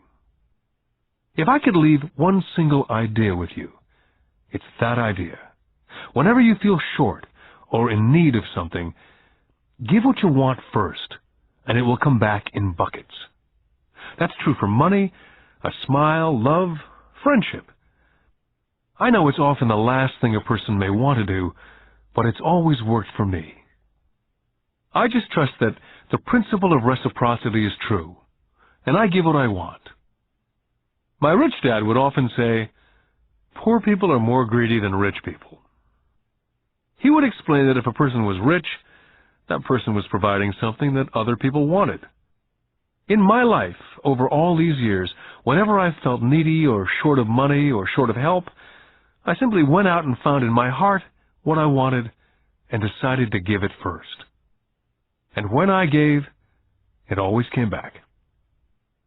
It reminds me of the story of the guy sitting with firewood in his arms on a cold, freezing night, and he's yelling at the pot-bellied stove, "When you give me some heat, then I'll put some wood in." And when it comes to money, love, happiness, sales, and contacts, all one needs to remember is first to give what you want, and it will come back in droves. My poor dad taught teachers, and he became a master teacher. My rich dad always taught young people his way of doing business. In retrospect, it was their generosity with what they knew that made them smarter. There are powers in this world that are much smarter than we are. You can get there on your own, but it's easier with the help of the powers that be. All you need to be is generous with what you have, and the powers will be generous with you. Take action. All of you were given two great gifts, your mind and your time. It is up to you to do what you please with both. With each dollar bill that enters your hand, you and only you have the power to determine your destiny. Spend it foolishly, you choose to be poor. Spend it on liabilities, you join the middle class. Invest it in your mind and learn how to acquire assets, and you will be choosing wealth as your goal and your future. The choice is yours and only yours. With every day, with every dollar, you decide to be rich, poor, or middle class. Choose to share this knowledge with your children, and you choose to prepare them for the world that awaits. No one else will. You and your children's future will be determined by choices you make today, not tomorrow. This has been a Time Warner Audiobooks production of Rich Dad, Poor Dad, written by Robert Kiyosaki with Sharon L. Lechter, CPA, and read by Stephen Hoy, featuring an introduction by Robert Kiyosaki. Executive producer, Maya Thomas. Produced and directed by John Brunette. Text abridged by John Whitman. Text edited by William Whittington. Production coordinated by Daniel Metcalf. Rich Dad, Poor Dad is also available in paperback from Warner Business Books.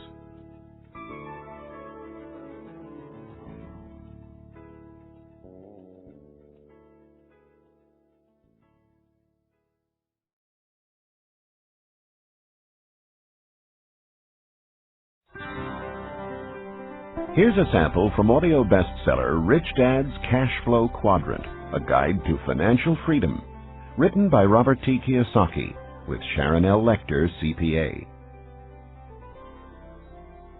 When people ask why Kim and I were homeless back in 1985, I tell them it was because of what my rich dad taught me about money. For me, money is important, yet I did not want to spend my life working for it. That is why I did not want a job. If we were going to be responsible citizens, Kim and I wanted to have our money work for us rather than spend our lives physically working for money. That is why the cash flow quadrant is so important. It distinguishes between the different ways in which money is generated. There are ways of being responsible and creating money other than physically working for it. But in order to embrace wealth, it is essential to understand your relation to it. My highly educated dad had a strong belief that the love of money was evil, that to profit excessively meant you were greedy. He often said, "I'll never be rich," or "investing is risky," or "money isn't everything." My rich dad had a different point of view.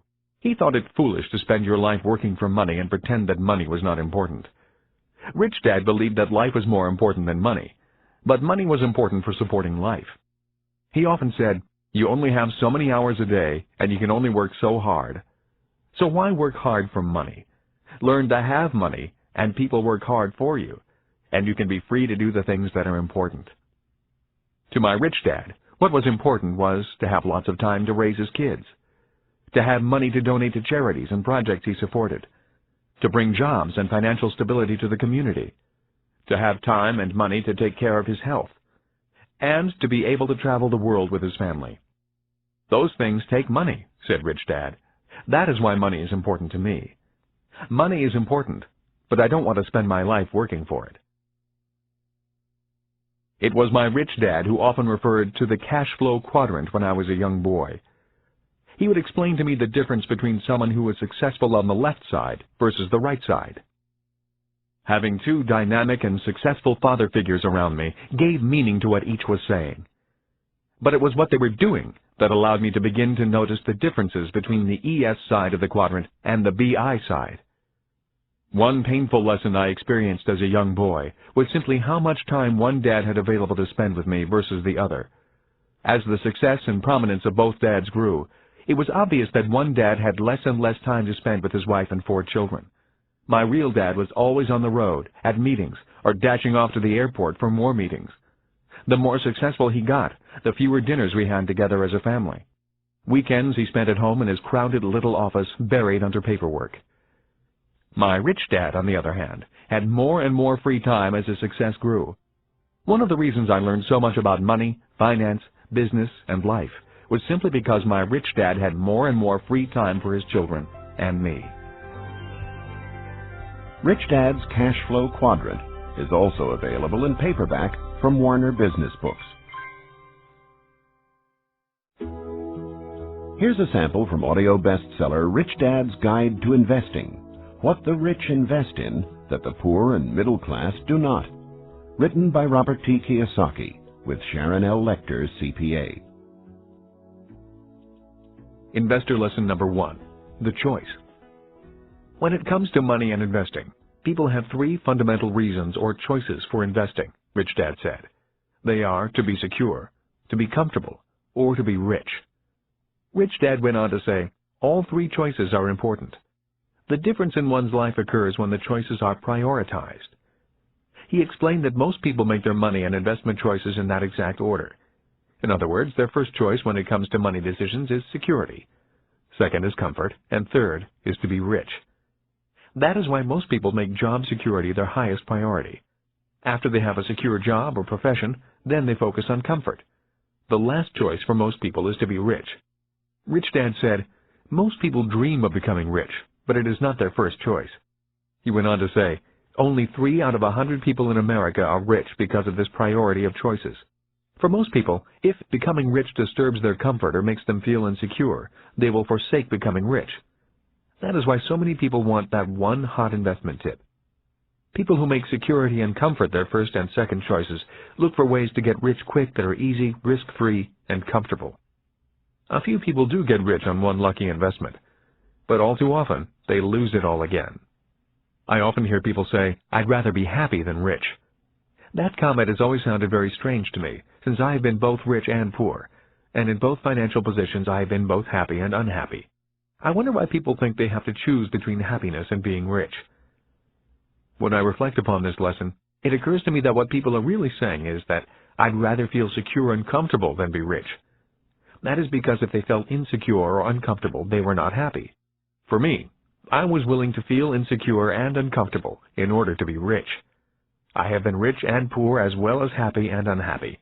But I assure you that when I was poor and unhappy, I was much unhappier than when I was rich and unhappy. I have also never understood the statement, money does not make you happy. While there is some truth in it, I have always noticed that when I have money, I feel pretty good. The other day I found a $10 bill in my jeans pocket. Even though it was only $10, it felt great finding it. Receiving money has always felt better than receiving a bill for money I owe. At least that is my experience with money. I feel happy when it comes in and sad when it leaves me. That day, I put my priorities in this order. First, to be rich, then to be comfortable, and finally, to be secure. Rich Dad's Guide to Investing is also available in paperback from Warner Business Books.